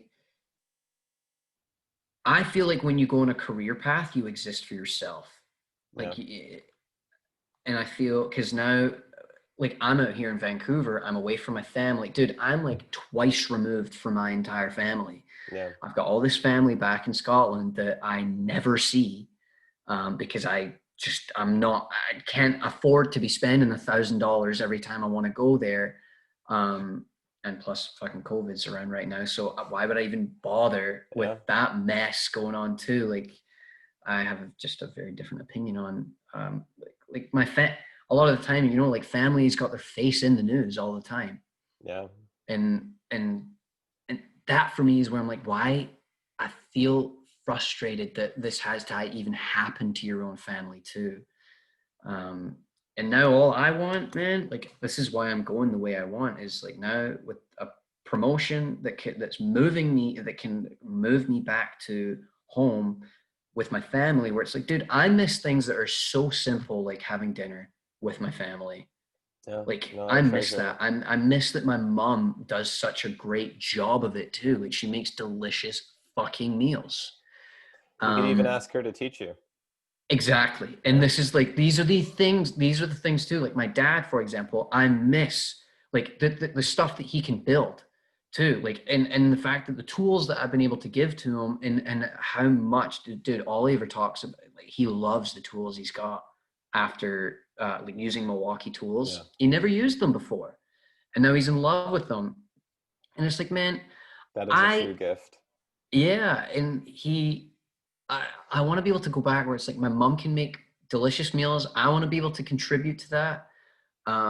And with my dad too, like he's got such a crazy talent. It seems to be that people from that generation have this kind of drive of, like, I can't wrap my head around the fact that my mom, like, if she's going to work and then she can cook, like, and like cooks these dinners and puts in this time and effort to make sure that her family is Mhm. fed and make sure that, we're all healthy and happy at the Yeah. end of the day. Whereas I feel like when I'm out here in Vancouver, I feel like I barely even know how to take care of myself. Like even with the food, right? Like I'm lazy when it comes to cooking, but Yeah. that also comes from just not having enough knowledge. I can go seek the knowledge, through the means of online and shit like that, but I don't know. I guess I end up making excuses, but sometimes I do. Like when you see the difference between a kitchen, my mom's kitchen versus my kitchen, and I don't know. I think it's nearly like I really want to savor it to learn with my mom a little more when it comes to cooking. And yeah, no, those simple things, man. It's not about going to your job and making a butt ton of money. It's Yeah. not at all. It's being at home, making sure that your family is taken care of. And I was too young and naive to understand that before. I'm 25 now, so it's taken me Yeah. 25 years to understand that. Maybe a Like little bit less than 25 years, but a little, but in the way that yeah, it's nearly like spending time away for as long as I have yeah, makes you appreciate it. has made me realize too, where it's like if your family's broken, I'm not saying my family's broken, but people that do have some brokenness, like everyone does, everyone has some brokenness that needs to get attention. But instead of confronting it, we run away from it, and now run away from it, and now like being away for so long is now kind of like, man, like realistically, it's actually pretty easy to have a happy family. Like you just Hmm. gotta you just have to put in the work. The same work that you put into your career in going to miserable jobs is the work that you can probably go and spend with your family and with intent to be like, okay, what, like mom, dad, like how can I make this family better? Like, what do you guys need help with? And same for them to me too. Like, hey man, like what do you need help with? Yeah, So, and I feel like we don't do that enough as families. We go off and we try and do it on our own all the time. yeah, But yeah. anyway, continue on. I don't know where we are. I mean, That question just posed too much. Do I exist for myself or for others? it is a difficult question. Well, at the end of it, he says, at the very end, he says, my misery has thrown up all existential questions, but people keep telling me to ignore the big questions. Standard life approach number 6. You'll never answer them, they say. Yeah, So, and but that's a part of like really finding out what makes you happy. exactly, and who you are. Yeah. Um, yeah. Do you have another? I'm just, I have a couple more before page 32. I guess I we're really almost I there. really liked the story about how he talks about his best friends who's a dentist Mm-hmm. who goes to Africa 1 week Mm-hmm. of the year Yeah. to do dentistry, to practice dentistry on all the people who don't have teeth Yeah. for 1 week. And then they come back and spend the other 51 weeks. And he says, ignoring the world's real dental problems and trying to convince rich people to shell out for cosmetic dentistry to improve their smiles. Yep. What did he say about that? Is that the Um, from bad to worse it depressions? it starts as accept this approach. It doesn't make you happy. Um, The it's on approach, page like, 29. oh, on page 29, the approach doesn't make him happy. Oh yeah, that's so funny. I did underline. He spends other 51 weeks ignoring the world's real dental problems and trying to convince Yeah, rich it's people to shell out for cosmetic. That because is, like it's sad, but like I think he was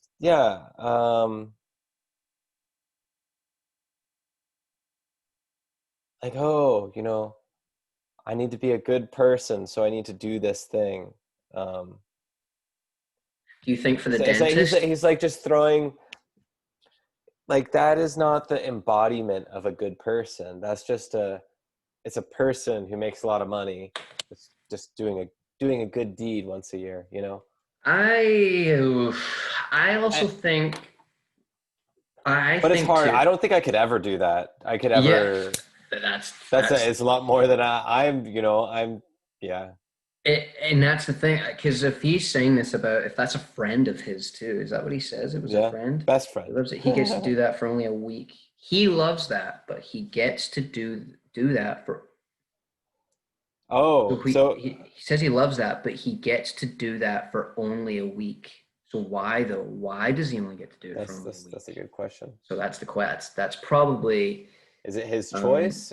yeah, exactly. And the other thing too, like I mean, I can't imagine going to Africa and trying to Yeah. solve dental problems down there is an easy thing either. I mean, 1 week from him is 1 week more than Yeah. a lot of other Everyone else. people. Yeah. And That does actually make sense now that I read that again. yeah, one of my best friends loves going to hours to practice simple dentistry on people who are listening to. He loves that, but he gets to do that for only 1 week each year. Yeah, that would be. I'd almost like to ask Colin Beavan what he means by that. If his friend like is voluntarily like, does he only get the choice of Yeah. a week? Sorry, I'm just going to jump a little bit back here. Oh, page 20. I have something underlined here. 28. I have to follow. Okay, I like had a full section bracketed off here. So on page 28 at the very bottom, Okay. it's under the title "Following My Passion at Last." So making sure I didn't miss anything. I could. So it's okay to desire things for yourself. Point you the energy of desired direction of others. Okay, I'll start from here. It says trust the process. The page before it says trust the process. Blah, I recognize one day I'm sitting and meditating and literally hear a voice say, it's okay to desire things for yourself if you point the energy of that desire in a direction that will help others. This is hugely important principle. One that I would learn the Buddhists call using your karma to help the world. I just said to trust trust that my being a writer will one day help people, at least in some small way. Which I also thought was kind of cool, man. And sometimes like here, that for me is what this podcast is about. Yeah. That for me, that because although like sure, this is our first podcast, Yeah. And we're of course trying to get through the kinks and and it's probably not very structured, but who gives a shit? Yeah. The fact that we made the effort to do this and read the book, Yeah. like we're taking the steps to get there, and we'll get better. Yeah, that's true. And for me, the point of it is to help other people. I guess what this guy's trying to do himself is tell people, show people that I don't know, to give people the opportunity to see that they can live to their values. Yeah. Which is an amazing thing. And yeah, make a living or live a life in accordance to their values. Yeah. And passions. Yeah. Because I find it such a shame too, where it's like, you know, we live in this world of time and it feels like oh dude, especially with coronavirus, like anxiety and depression have gone up. And I guarantee you that is coming straight from our fucking cell phones and Netflix and shit like this. And that's like dude, when you see what depression is, like, have you ever saw like how depressed people spend their time? Yeah. In bed. Like it's in bed, it's at home. And then if they do choose to end up like going to work or something, because there's probably depressed people that still go to work, but yeah, a lot of it is in bed. It's on TV. It'll be at their phones. It's because of their, you know, for me, they're looking at phones and seeing the way that other people are living, and then therefore that people are. It was that conversation that I think me and you even had too. Like you see something, and then you're like, why am I doing that? Yeah. Why am I not that lucky? And then you start to get really down on yourself, and it just, you sink yourself into this huge hole. So.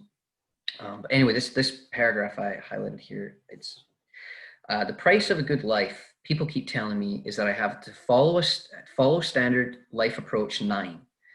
Accept the reality that you have to earn a living and let go of childhood idealism. If you're good at finance, you have to accept that the world of banking is corrupt and screws the little guy. If you're good at politics, you have to accept that big money does the voting, not the people.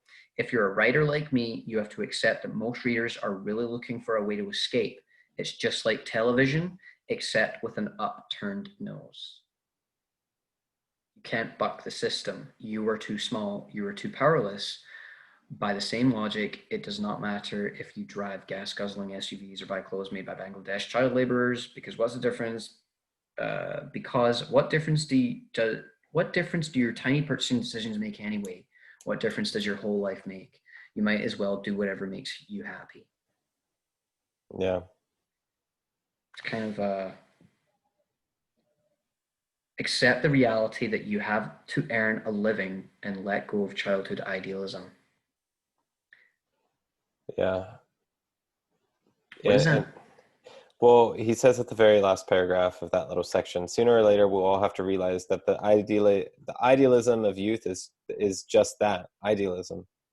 Mm-hmm. Um, because, you know, as kids we are ignorant and naive. We don't know very much. It's just idealism, Mm. you know.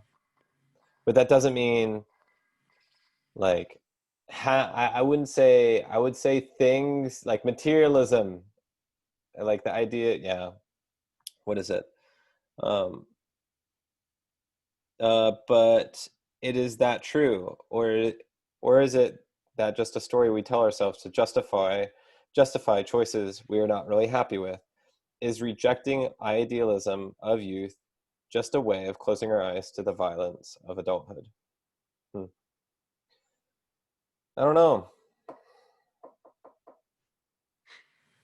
These are hard questions. Yeah, they are. The philanthropic approach. I do what so many career driven New Yorkers do. I try to do good at the margins. I try to do good at the margins. The philanthropic approach.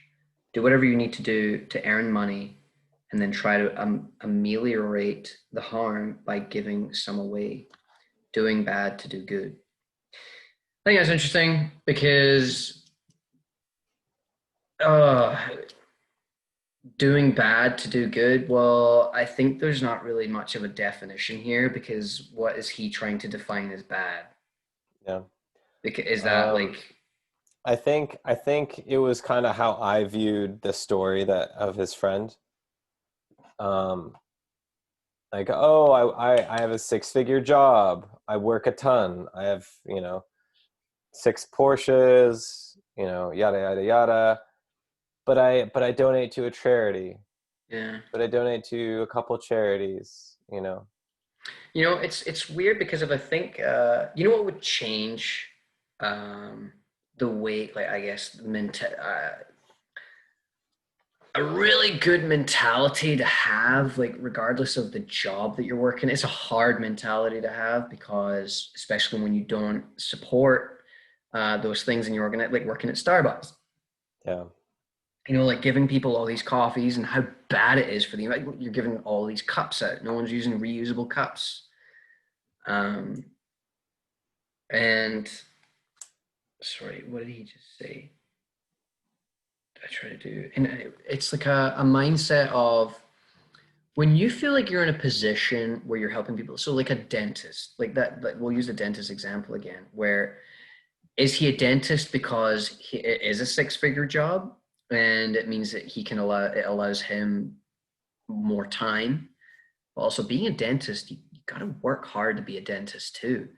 So there's a lot of time that's involved. You're there for quite a while unless you have your own practice, and you understand the business side of it, and you can have your own practice and hire other dentists and hire hygienists. Um, then all of a sudden, it becomes that to me ends up becoming like a system in place that it is about the money, and people are just coming to the dentist now to get their teeth clean. But when you're doing it, imagine when you're going to Africa, you're really fucking helping these people. Yeah.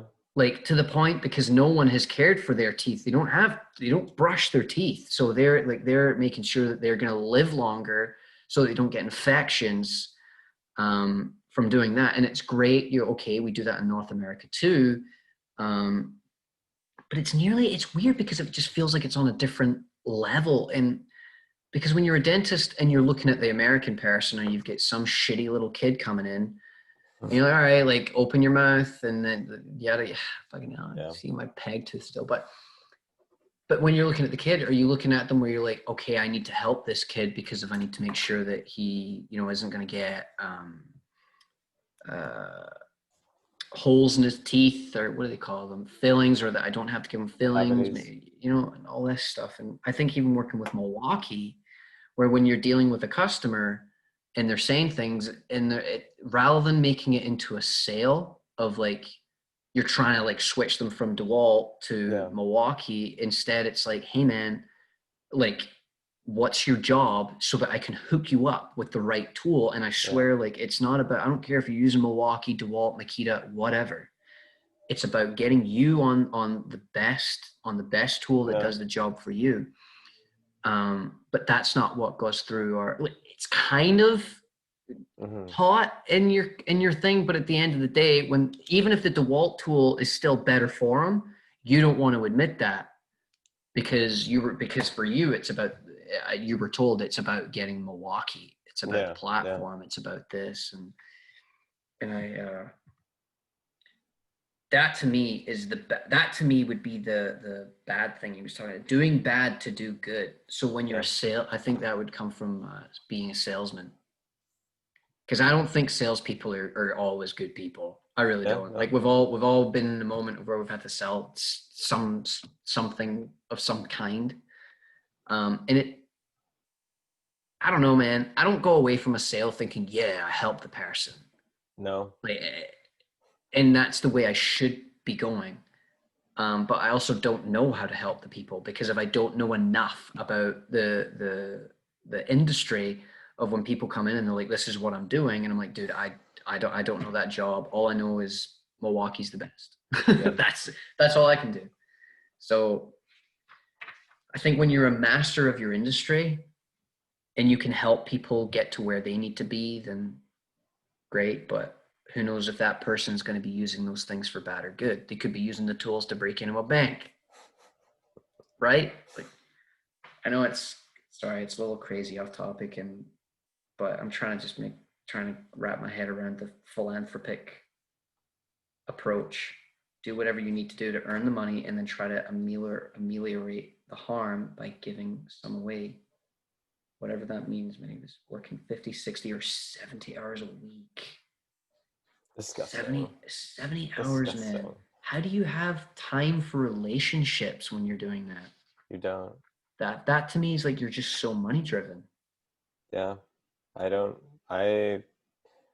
Yeah. That's almost just as good as being dead. Yeah. It depends what you're working on. If it's like something you hate Okay, or take Elon Musk. Let's use yeah. Elon Musk.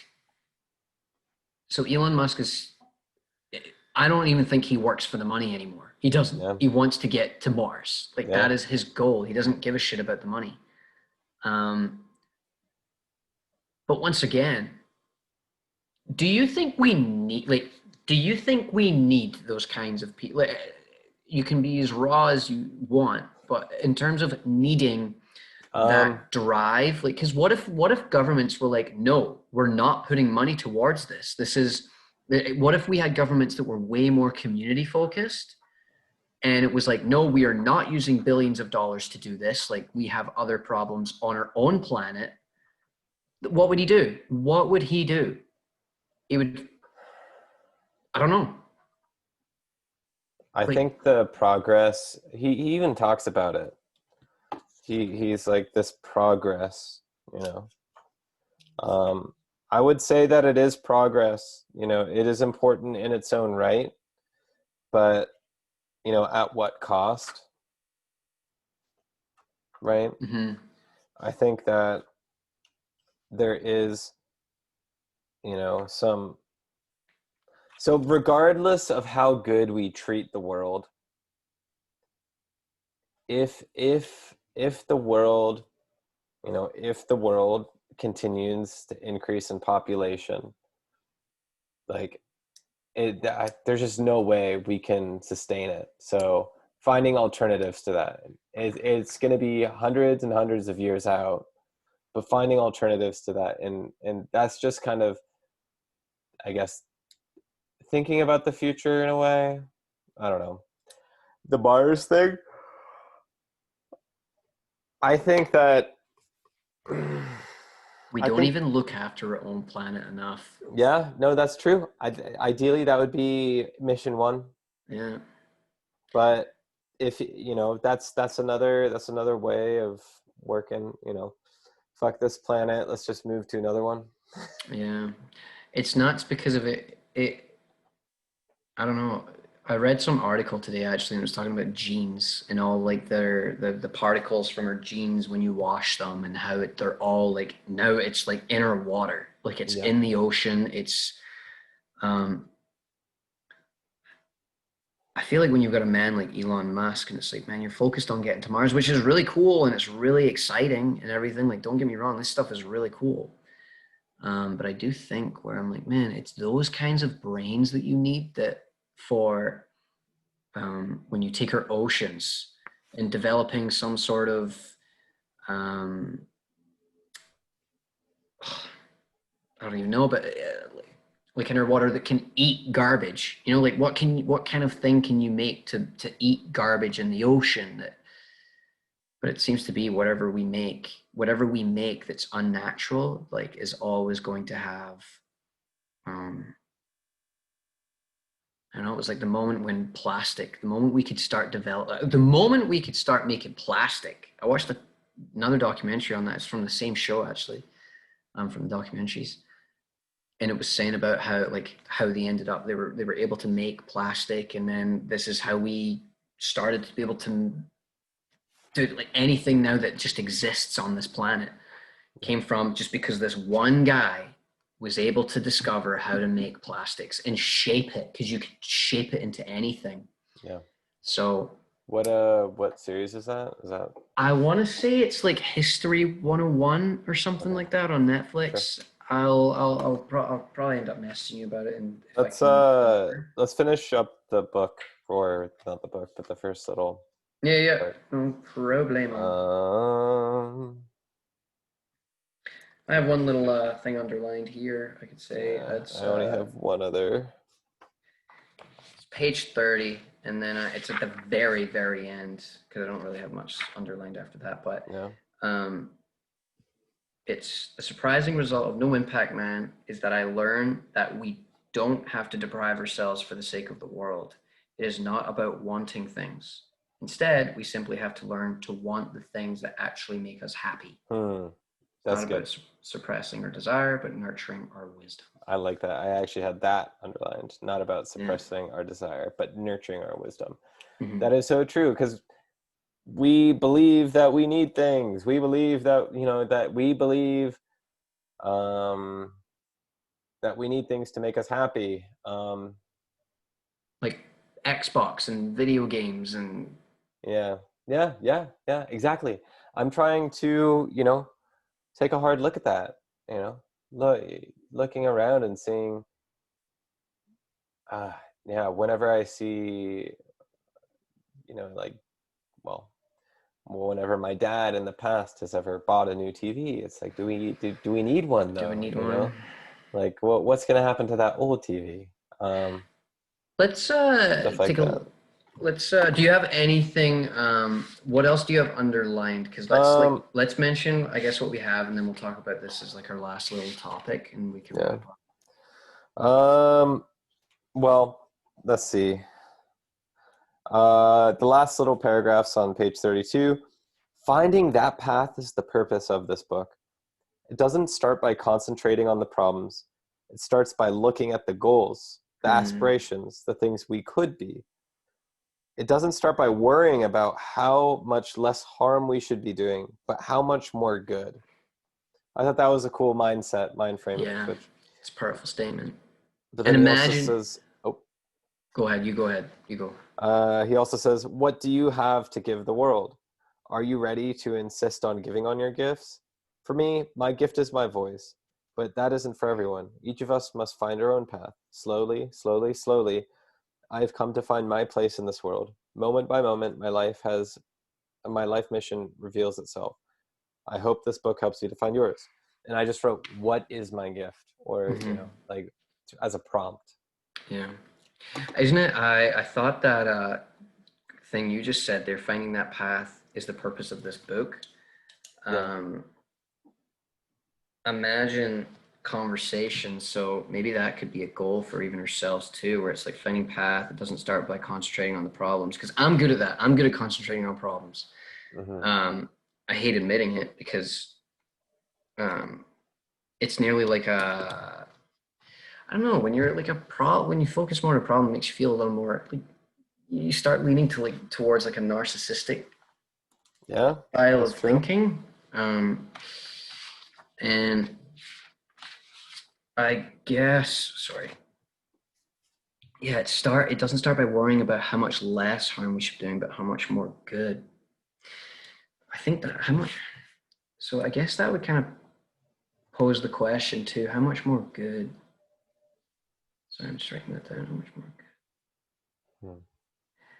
So that would literally kind of be like, okay, so from reading the intro, what kind of things do you feel? Has there been certain things that you've thought about or even written down where you're like, okay, like this is something I care about, and here is something like, so for me, environmental things that I want to be able to. I'd like to be able to take my life in a way where it's like seriously, like because with Taylor too, like getting rid of plastics. Yeah. Like plastic is so bad, and when you go grocery shopping, and I would also like to get involved with uh, people who do study sustainability in either businesses or um, or in certain it doesn't even have to be in a business. It just could be your day-to-day living of like how can we encourage more people and who do I need to talk to. Yeah. So that was kind of one of the questions because I was like, hey, I actually remember someone that I would taught me corporate social responsibility class. His name's Trevor. This Trevor uh, teacher, and he was so passionate about it. I loved his passion for the way he talked about it too. And it was like this guy rides his bike to school, like, or to his work every day. He like Hmm. hates cars. He hates cars because of because it just increases your economic footprint. So Yeah. he made me ask those questions from reading this, where it was like, who do I guess to live true to my values, and if I truly care about those things. So what are some examples for yourself, um, that the things that you know that you should maybe start doing that could actually bring you value? Start doing well. It's kind of funny because I instantly thought about what I should stop doing, or I instantly thought about. Looked at the problems. No, yeah, I looked at the problems. I was like, Yeah, I want to put myself in a yeah. position so I don't have to work at Starbucks anymore, right? Yeah. Because I just disagree with all the waste. Yes. Yeah. So that would be something to do, or to stop doing. Stop working at Starbucks. But to do, um, Like for example, what I you're studying. yeah, well, that's one thing. I'm actually going to be potentially hired 1 hour a week. I know that sounds kind of lame. 1 hour a week to be involved in the community garden at Whatcom Community College. Cool. Cool. So that's something that I think would be really cool, really good for my brain, really good for others because it's a freaking community garden, Hmm. making food for everyone that needs food. Um, That's amazing. uh, but we'll have to see if that goes through, if that happens. Just because I'm talking to a person about it at my school. Well, Um, what yeah, about,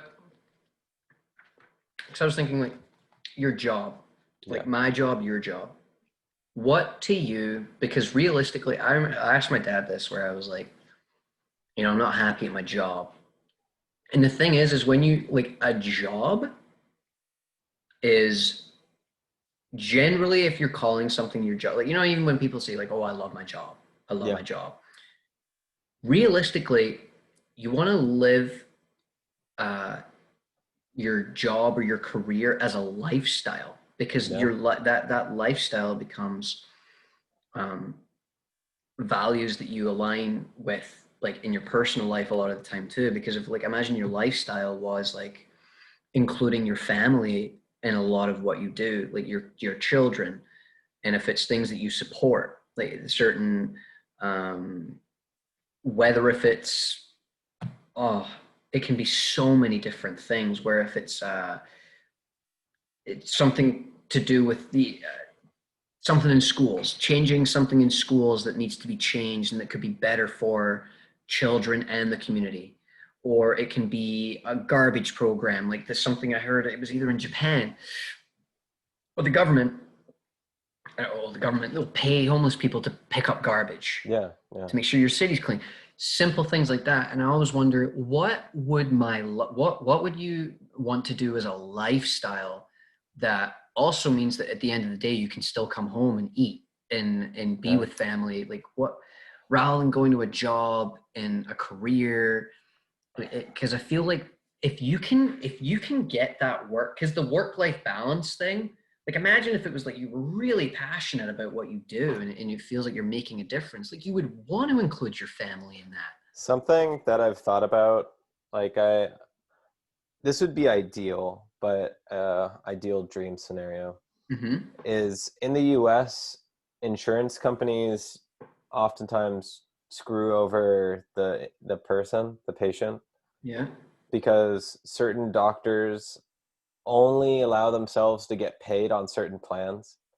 So if you get treatment, if you accept treatment from a doctor and you're not on their plan, then you have to pay a lot more money, like a lot of money.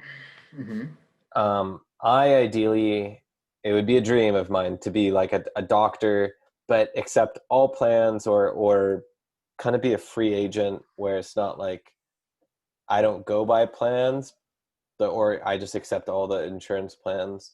Mm-hmm. Because from what I understand, I don't know if they get paid a little bit less if they accept certain insurance plans, but I don't know. I just think that giving people affordable health care, especially in the US, is something that I just would love to help out with. And right now, I'm actually, I don't know if I told you about this, but I'm kind of into coding. Mm-hmm.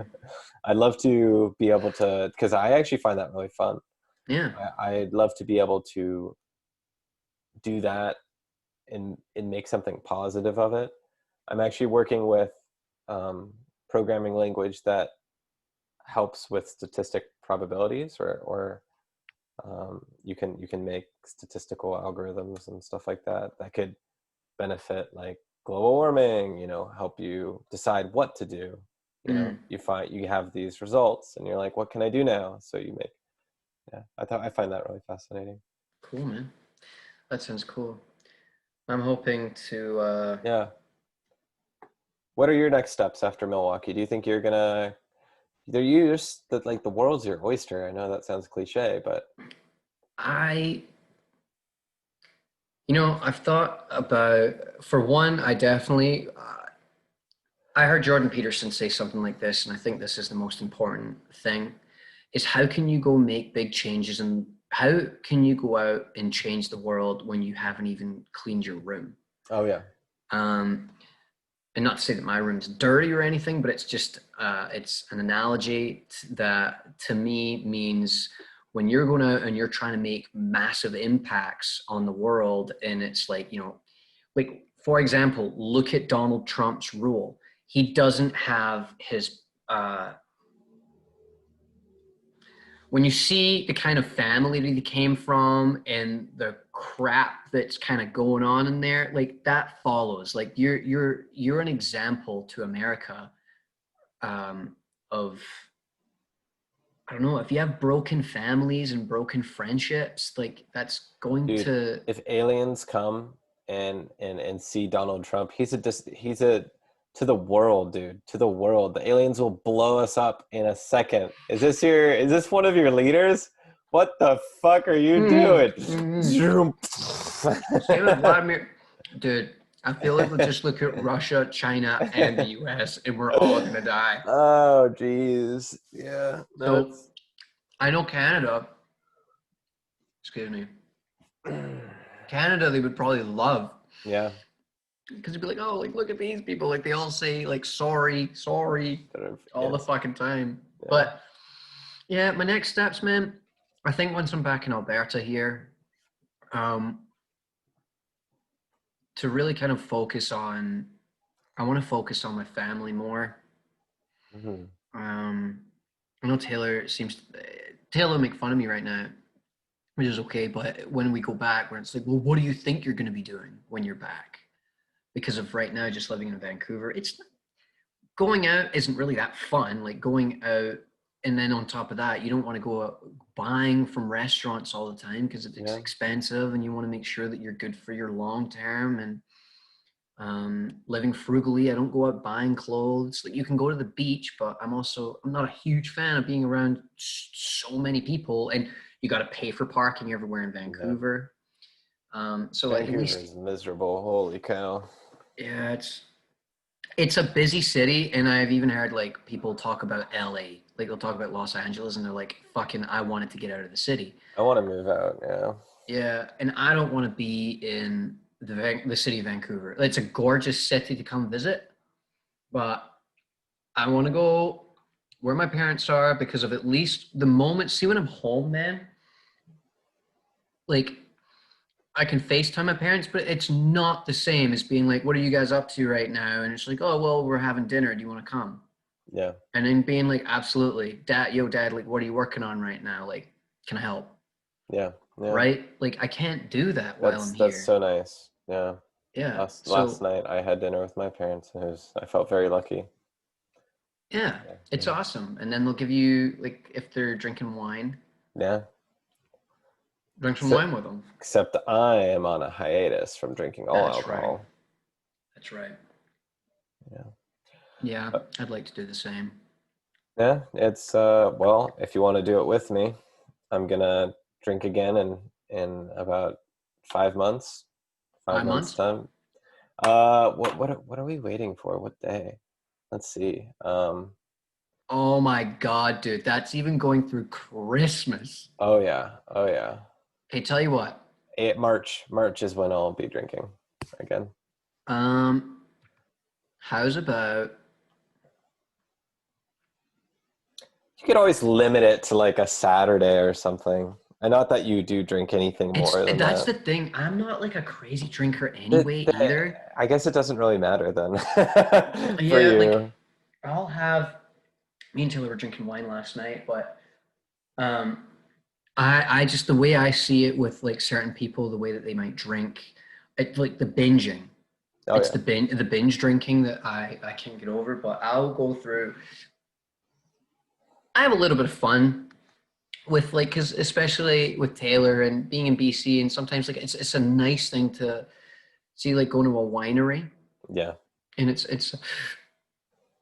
a it's a pleasant time. And we're not people. I know I'm not a freaking crazy drinker either. And that's the thing. Like I'll know past like a certain limit of where I'm like, nah, I'm good.